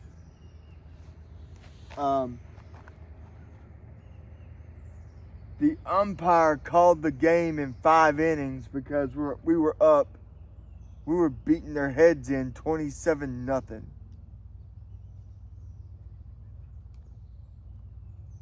So the umpire was just trying to spare them any more humiliation because before he decided to say, game, mercy rule, we're done. Because it was top of the 5th.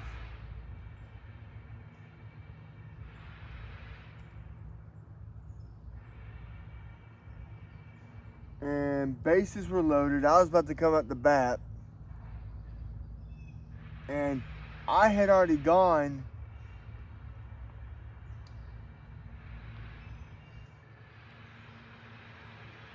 4 for 4. This is my 5th at bat.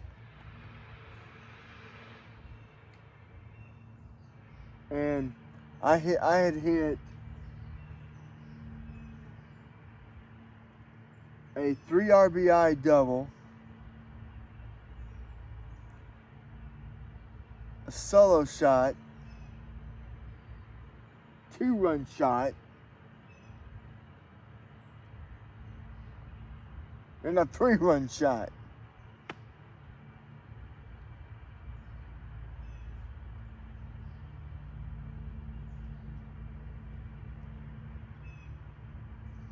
I was about to potentially get the damn cycle for home runs.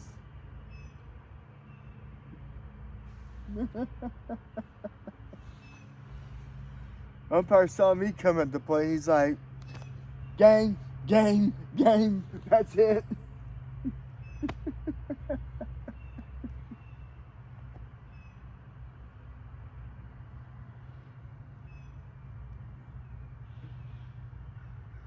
That was funny as hell. I thought he was joking at first, and so I started to get in and do,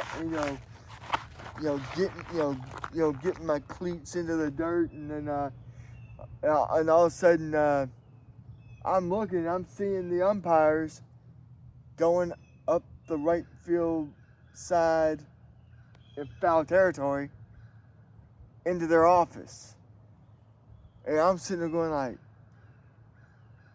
what the hell, is he serious?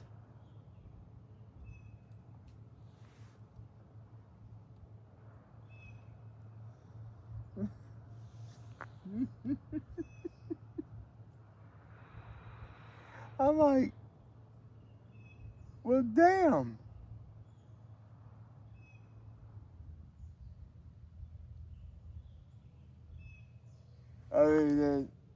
Sean was at third, Lonnie was at second, and Greg was at first, and they're like, they said, they looked at me, they said, what the hell's going on? I was like, umpire just called the damn game.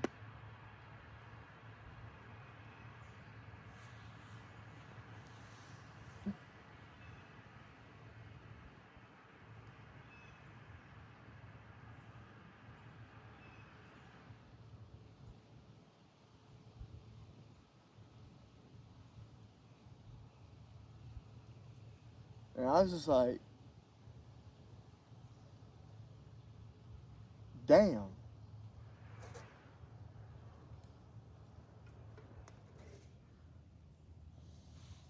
I mean, what could we do? We had no umpires.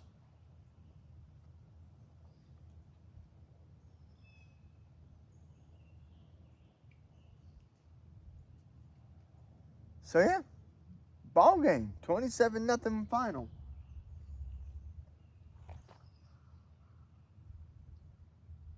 And we were just sitting here going like, we've beaten a team like that before with that score, and the umpire never called the game.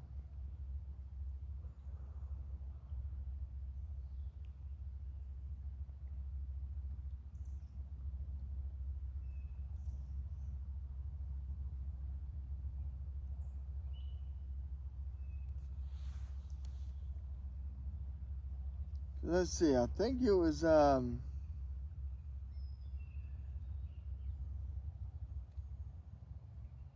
it was 2000. Now, this is very interesting too about me. Back in 2020, no, not 2024. Back in 2004.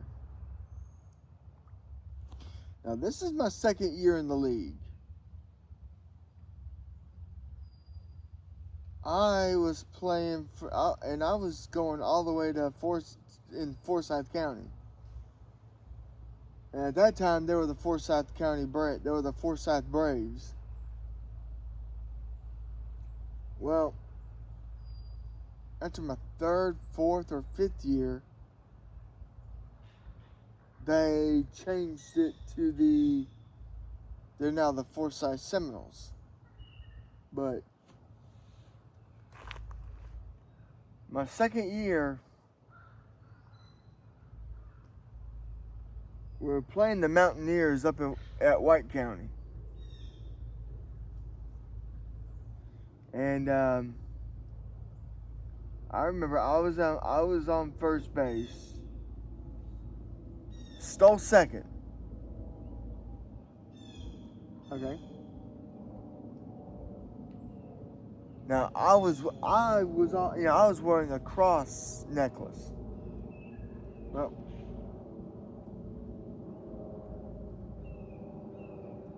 the shortstop came up to me and said, "Gotta take that off." And I was like, "Huh?" He goes, your little cross necklace. You gotta take it off. It offends me. I'm an atheist." And I'm like, I looked at him. I was like, tough shit.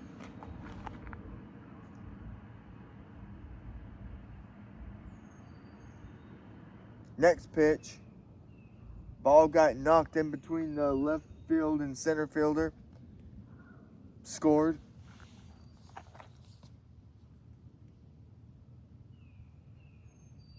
And that was back in the 7th, maybe the 8th inning. So, and I went 2 for 3 that day. Game 2.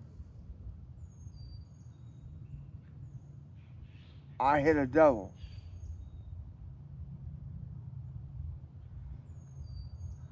So I'm, getting, taking my batting gloves off and putting them in my pocket. That boy came up to me because the cross was dangling. He came up, grabbed it, took it off and threw it on the ground. I got into his face and I said, "Boy, you better put that cross necklace back around my neck, or I swear you're gonna be spitting up a lot of blood."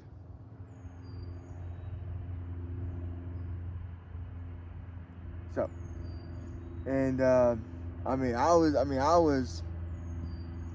was getting ready. I was cracking my knuckles. I was getting ready. He grabbed it. 2 of his teammates was like, "Dude, do not be a stupid dumbass." And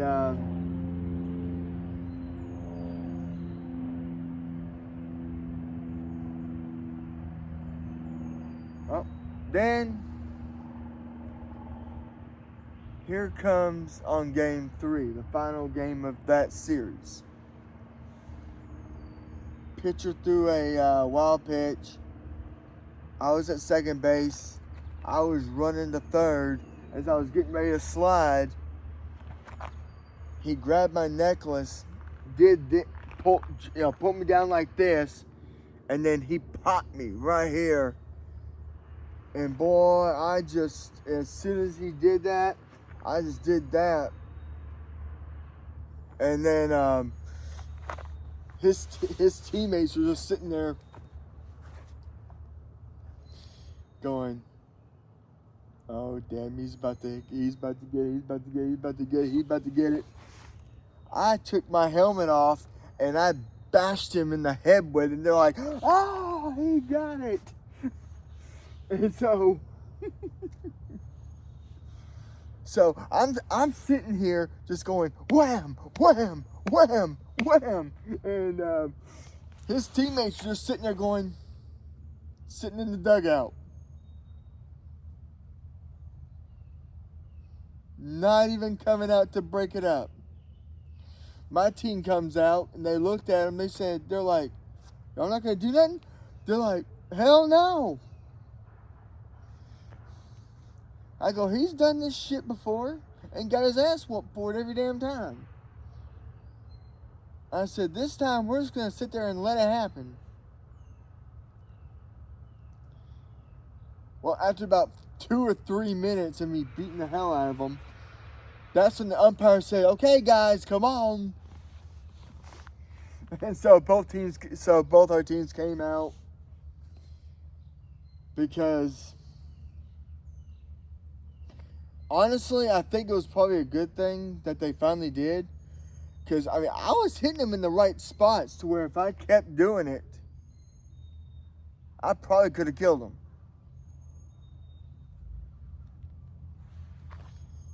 Well,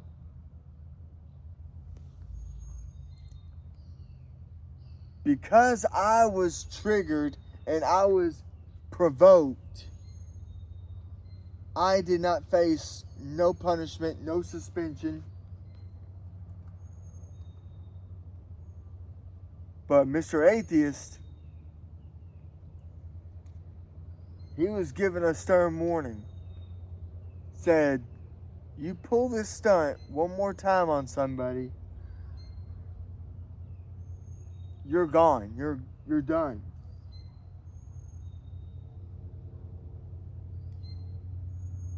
Well, many games later, he keeps seeing people wearing cross necklaces. He quit.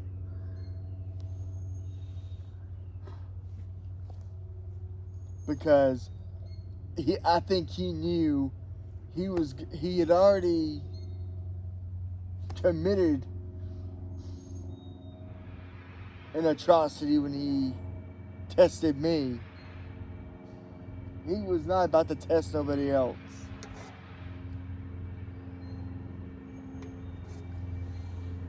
So to save him from himself,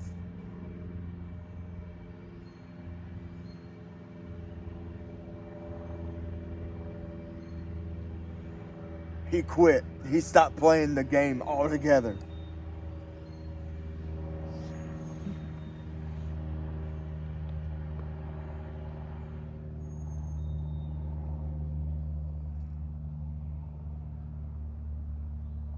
Because let's see, during that time, I was 20. So that was about 22 years ago.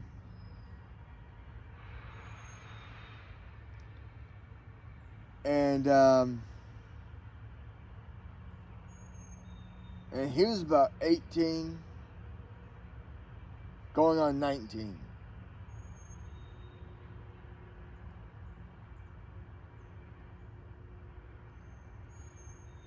And from what I gathered, he got no family. His blood family completely disowned him because he chose being an atheist, and considering 80% of his family are preachers, deacons, and members of various churches.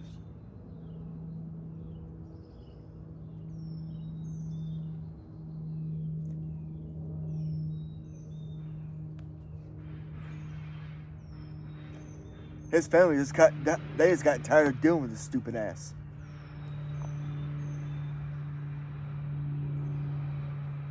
So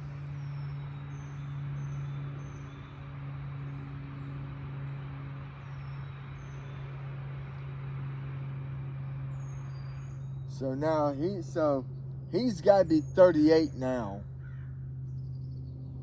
But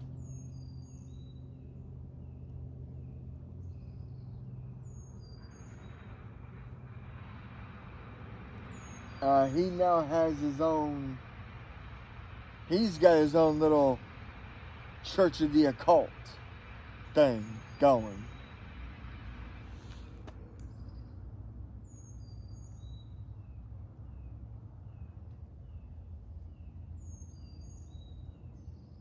Now that's last I heard 12 years ago.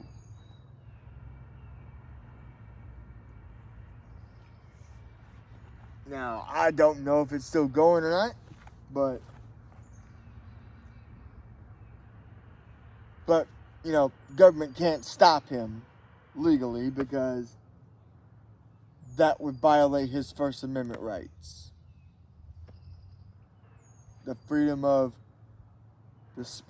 freedom of speech, the freedom of expression, freedom of the press, freedom of your religion. So, government can't touch them for that.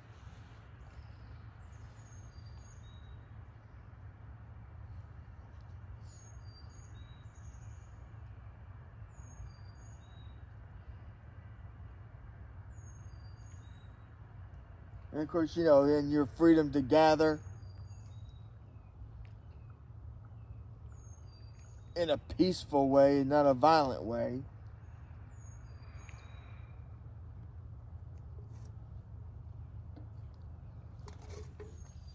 I mean, honestly, I've been enjoying those radical liberal agitators playing the game of fuck around and find out, because they end up finding out the hard way what happens.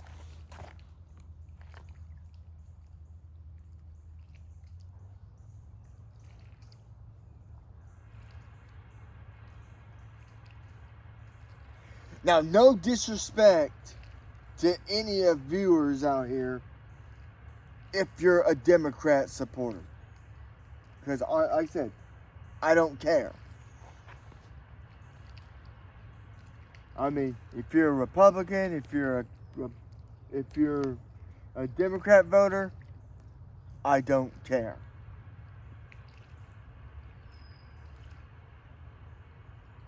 Because, I will respect who you like to go for.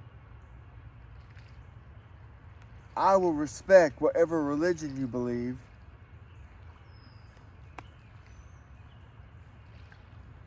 Because, as an American, if you're here in America and you are a legal citizen, that's your right.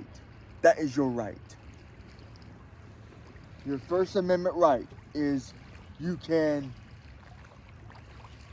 believe in whatever religion you want. You can express yourself. I mean, hell, I don't even care if people that watch me are homosexuals.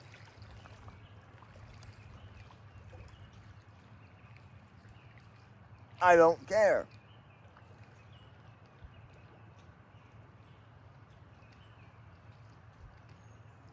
I've got friends that are gay. I've got friends that are Jewish.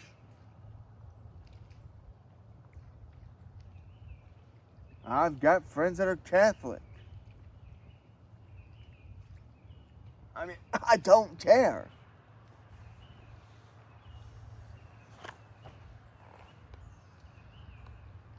If people can respect what I like, if people can respect what I believe,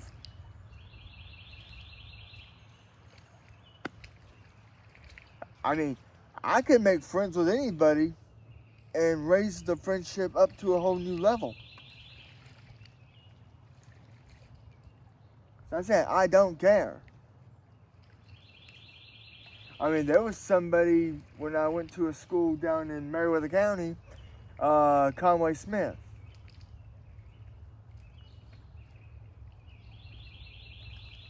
Man, he gayer than a $3 bill. He tried to hit on me, but I kind of said, whoa, dude. If you're gay, that's cool, but I'm not gay. I said, we can be friends, but I'm not gay. And he was like, okay. And I had not seen him since October of 2002.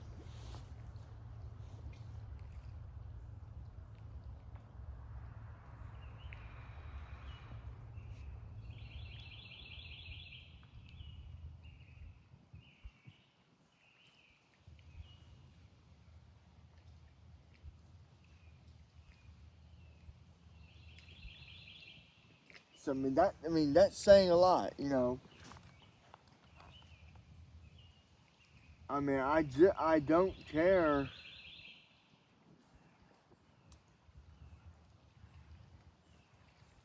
if someone's gay.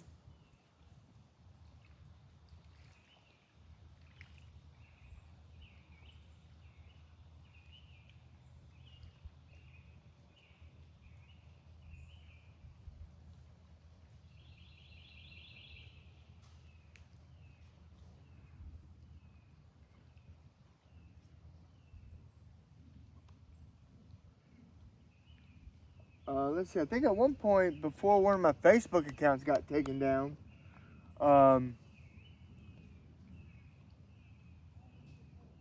I I was at. I mean, I was friends with this gay rancher and makeup salesman or salesperson.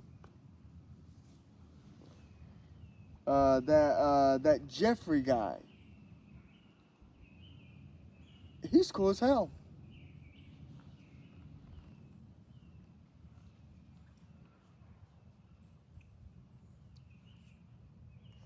I mean, he is absolutely cool as hell.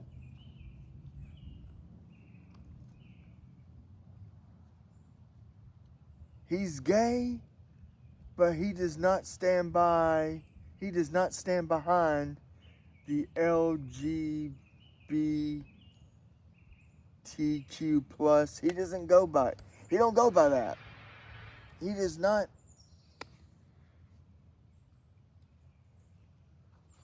He's gay. He's a gay man. But wears women's products. But he identifies himself as a male. He goes. He even says, "I'm a gay man. I'm a gay man that's a rancher and an entrepreneur businessman."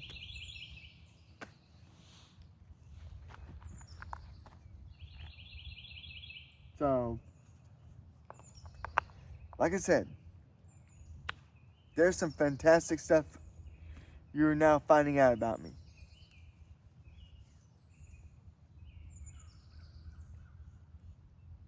Don't care if you're gay.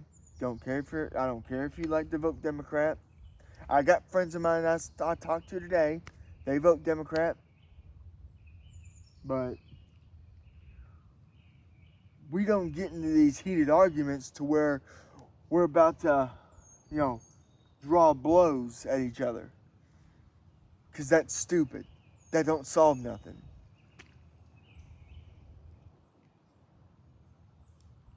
And it don't.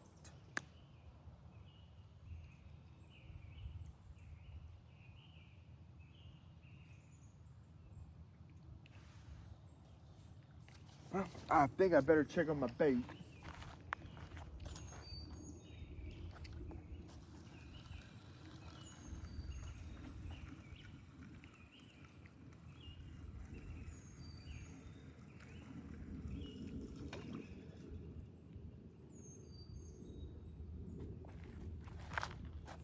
Yep, got no bait.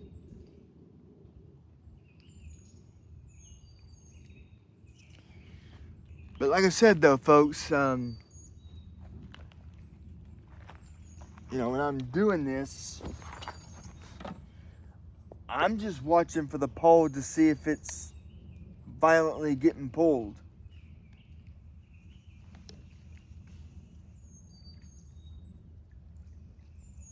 That's what I'm waiting to see.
God damn it.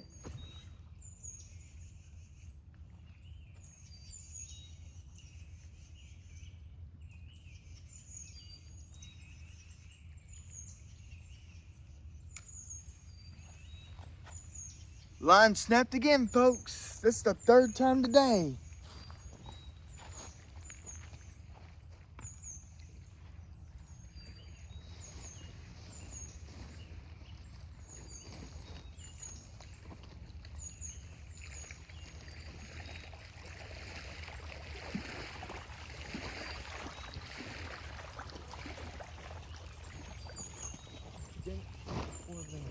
Dump everything out.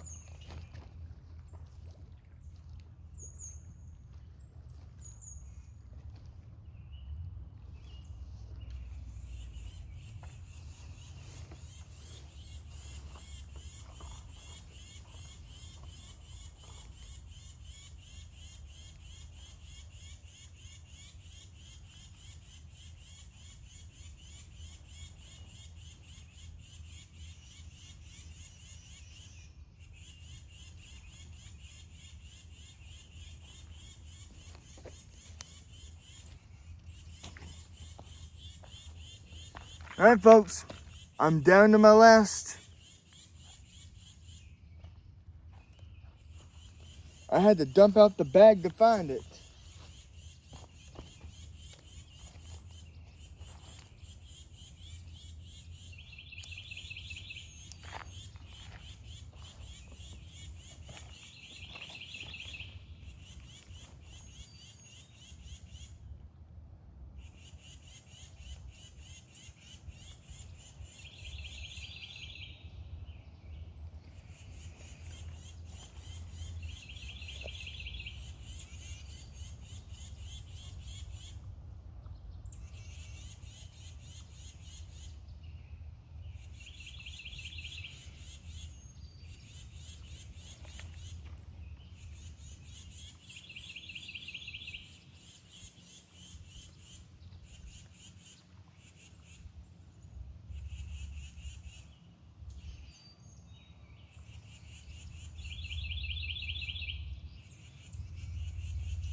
I promise you, folks, I am still around the corner here. I'm just trying to get this line to cooperate.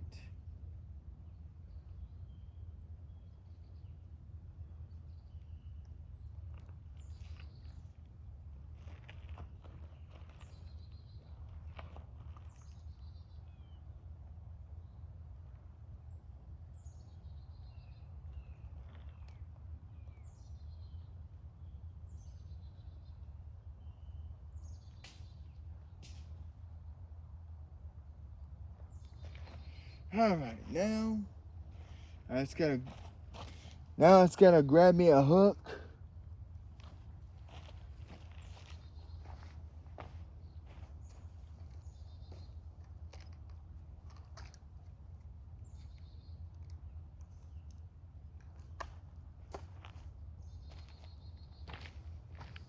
Oh, I think I found me a perfect hook.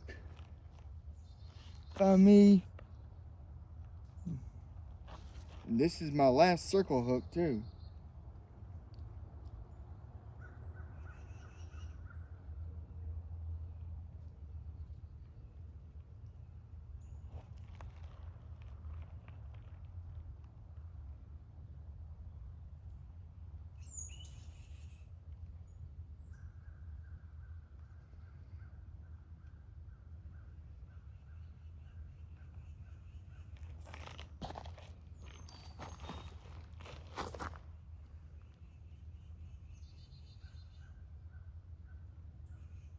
You know what's funny, folks?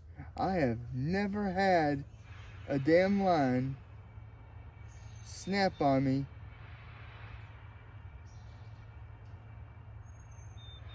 3 friggin' times while trying to cast.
I mean, that is so insane.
Go, trying not to poke myself with the damn hook.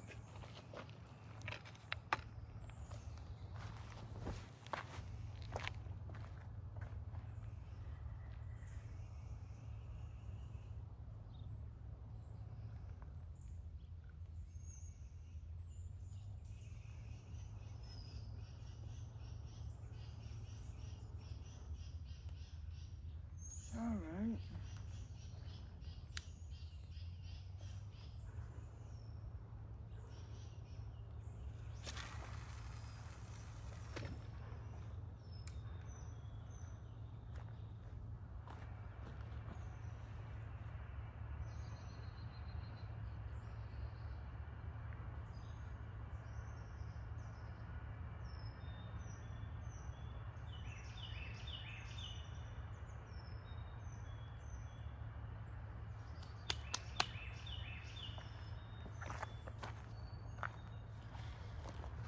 I mean, hells to the freaking bells.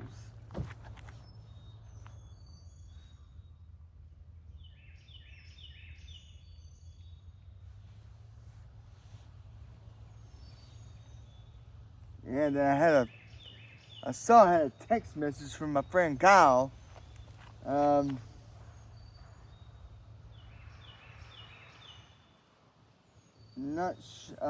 When I get done with this video, I will take a little peek about what's going on.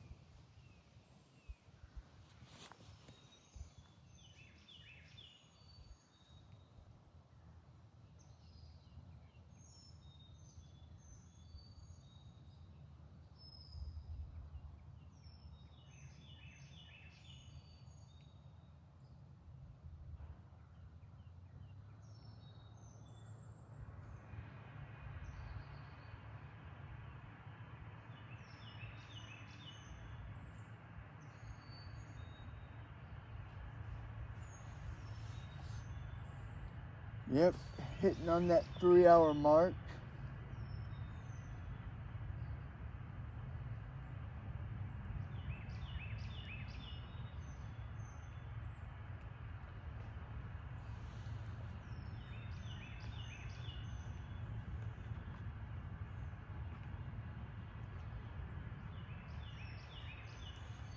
You know, I'm so disappointed right now. I mean, good Lord, I go to the effort of getting this nice tripod where you can see everything, to where if I catch something, you're gonna see from all the way out there, and these damn fish choose not to bite.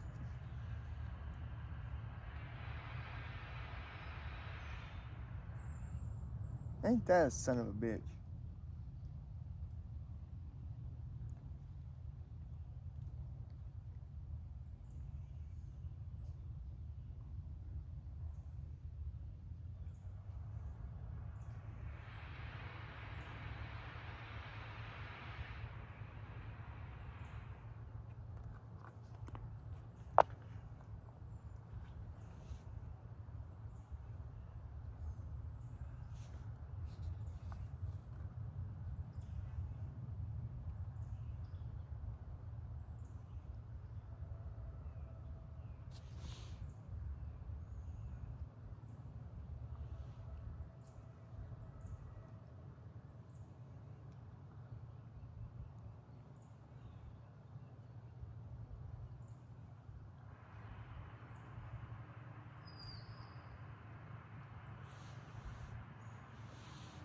Damn, I think I'm hearing that little siren that they're about to start blasting again.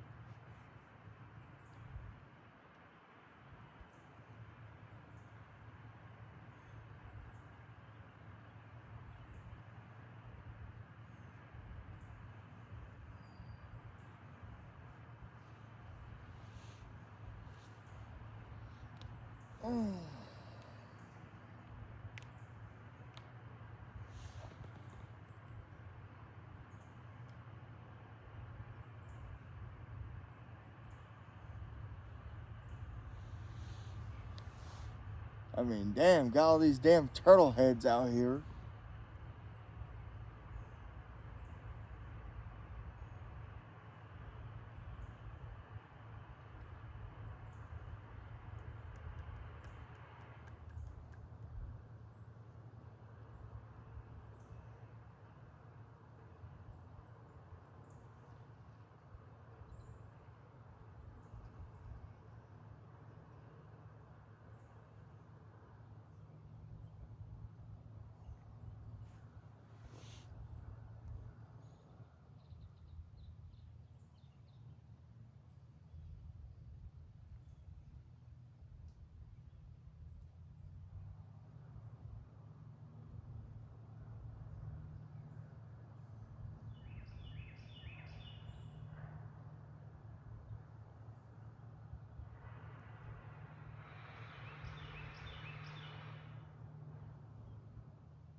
3 hours, I think I may have only used maybe 5 worms.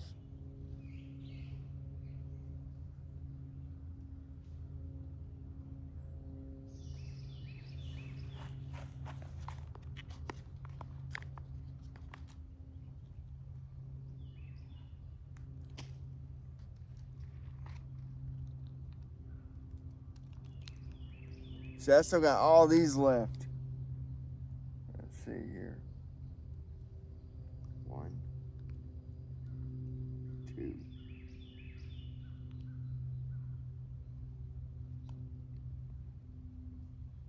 4, 5, 6, 7, 8, 9, 10,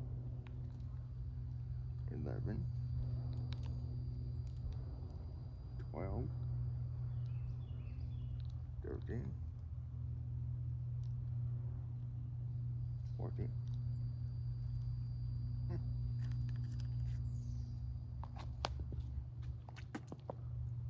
I've only used 3 worms in 3 hours.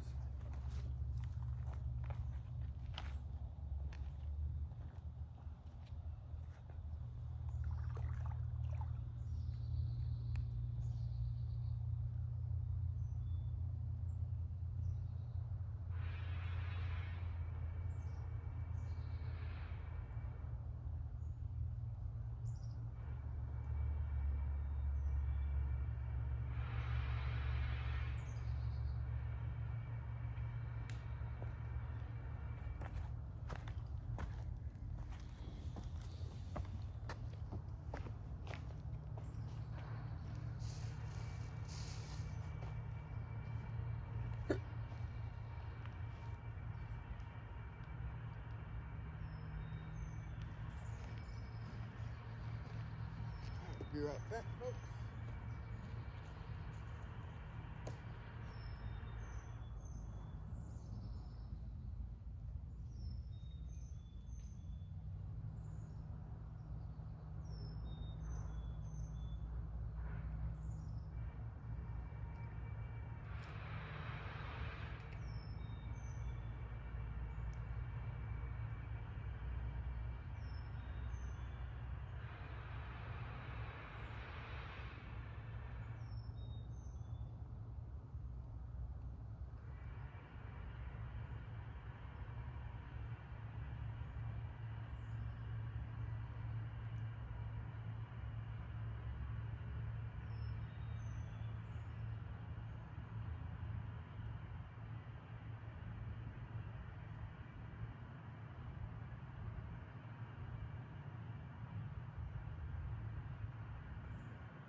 So yeah, 15 worms left, and I've been here for 3 hours.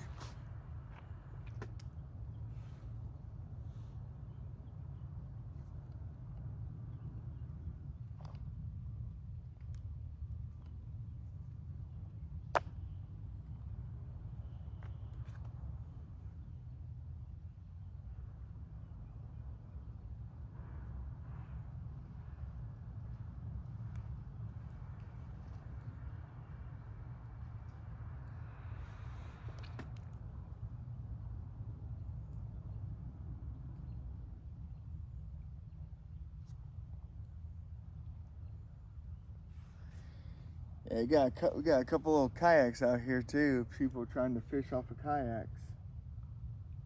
I wish I had one.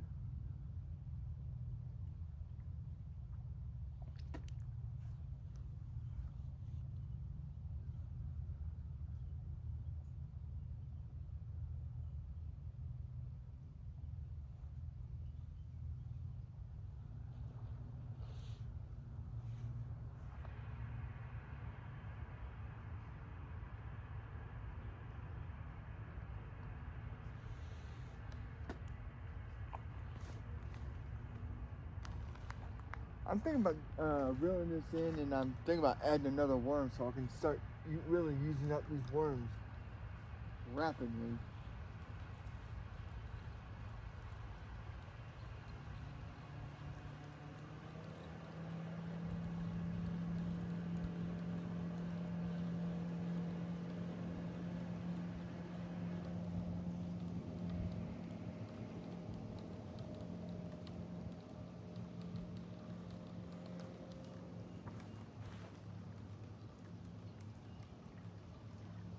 Ah, shit.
There we go. Give them a real good meal.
Yeah, that casserole didn't go that far.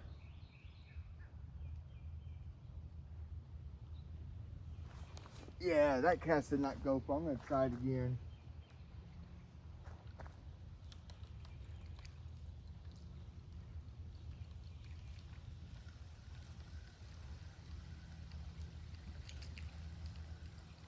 Yeah, I hit another damn snag too.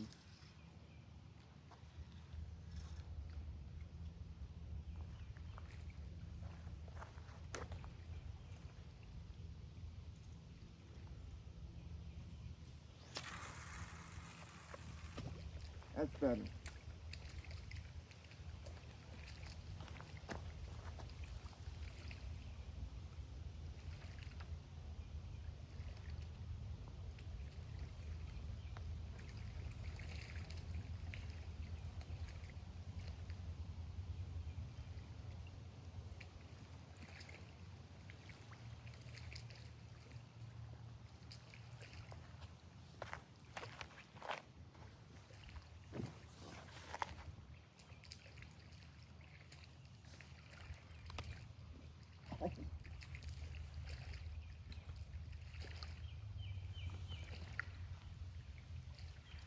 But, you know, hey, folks, if I don't catch anything today, at least I tried.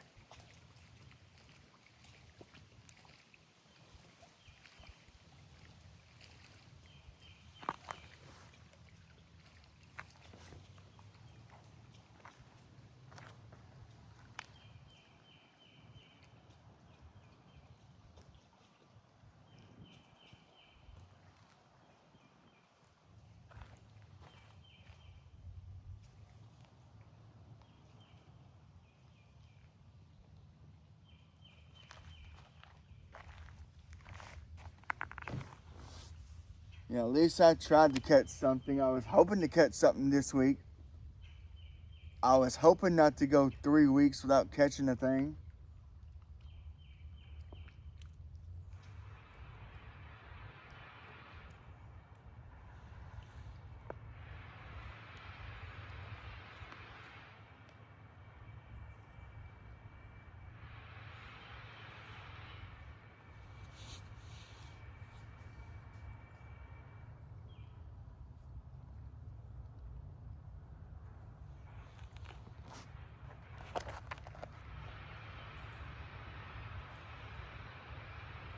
You know, and I don't know what the future's gonna hold for next week. You know, with the rain.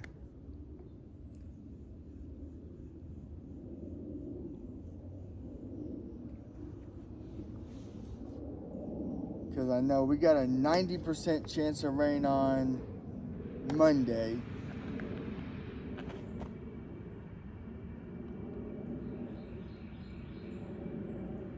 And then we got a 80 to 60% on Tuesday and Wednesday.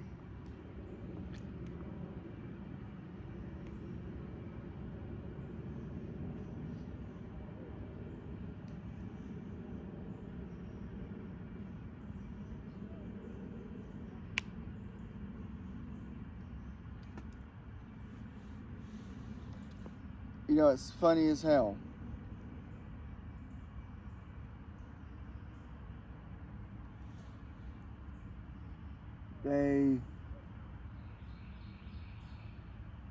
The weather people got it wrong multiple occasions.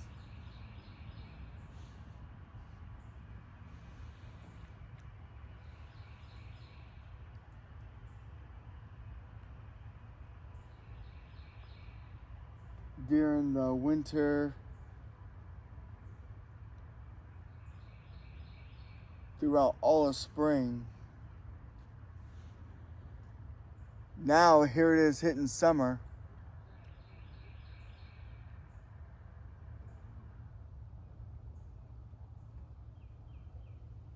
And they're hitting it on the nail.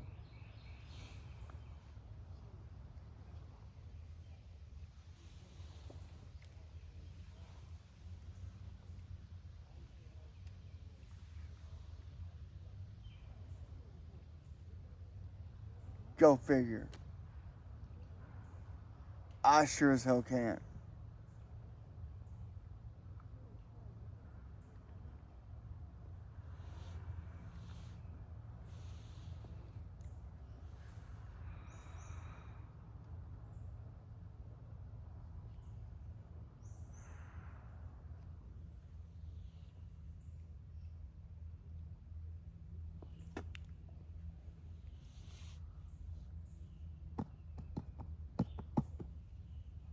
Ain't no rest for the wicked.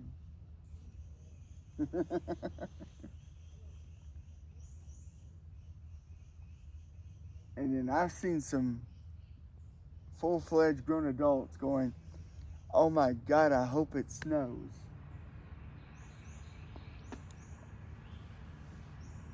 You know, when I was a kid, yeah, I used to love it when it snowed.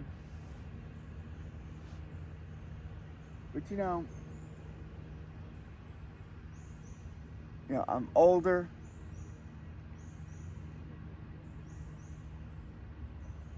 I have a wife. I have a life. I have bills to pay. So I just cannot for the life of me hope and pray for snow. I cannot do that.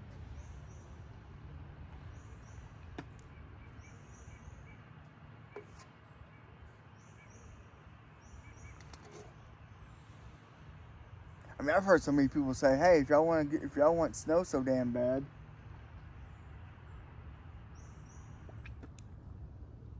go to where it snows all the time."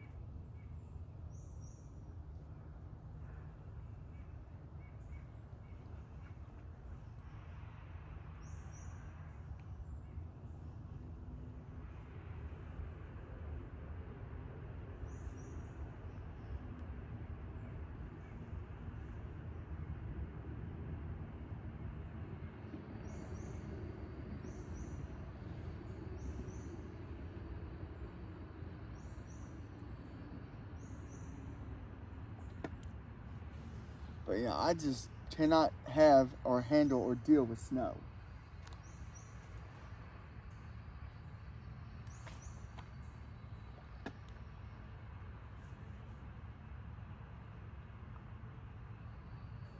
And sadly, pretty soon, if I don't run out of this before, I will have to stop recording for the day and just keep staying out here until either I get something or I just get tired of trying to wait for it.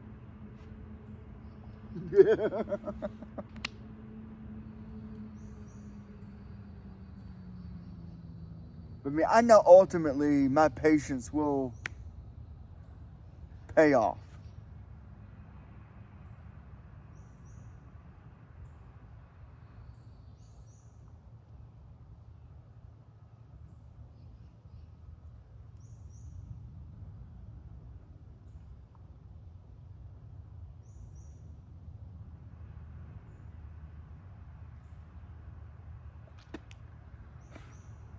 I do know ultimately I will finally catch a fish. Just don't know when that'll happen.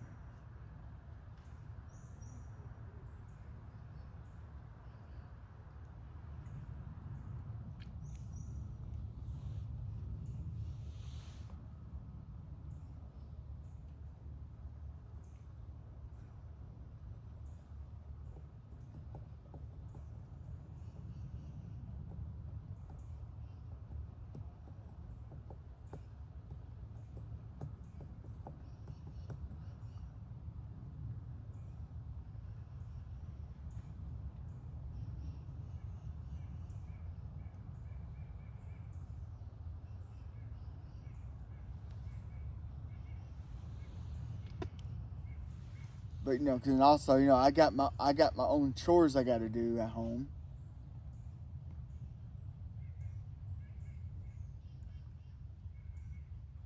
Gotta make sure now deer feeder I fed before I left to pick up my neighbor's roommate.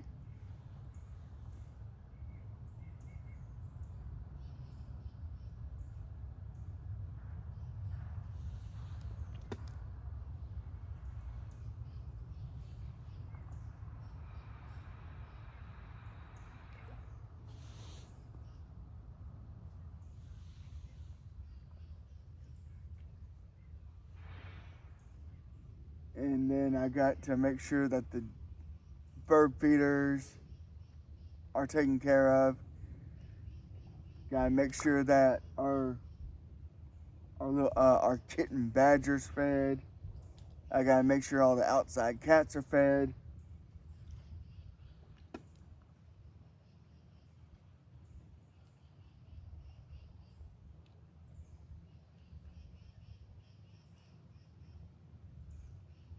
Gotta make sure that the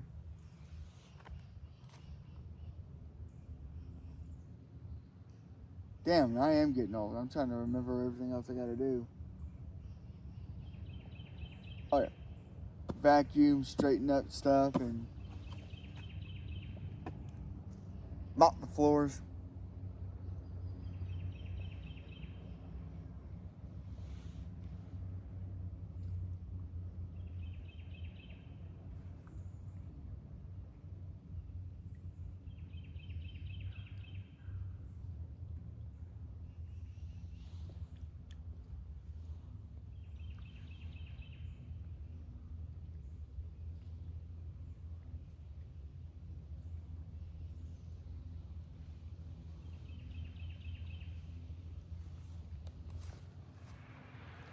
All that fun grown-up shit.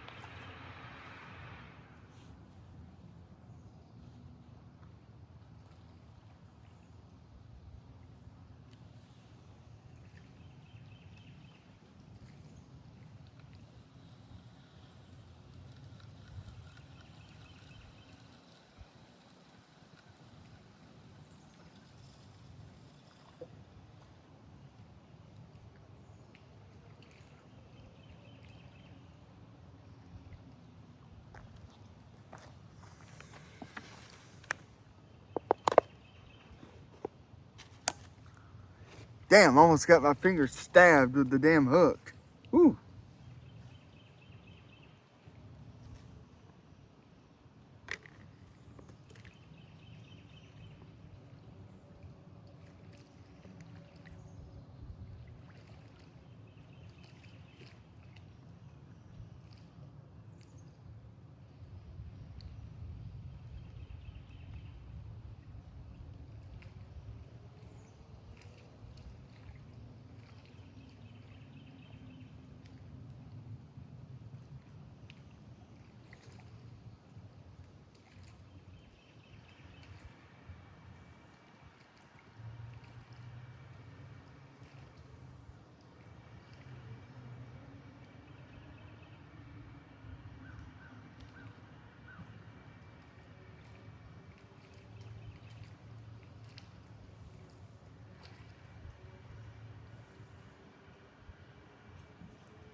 But on this, with this being said and done, I'm probably just gonna go ahead and just stop the recording. And I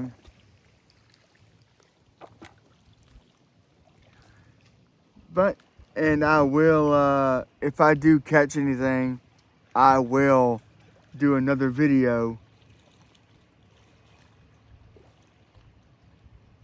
showing what I catch.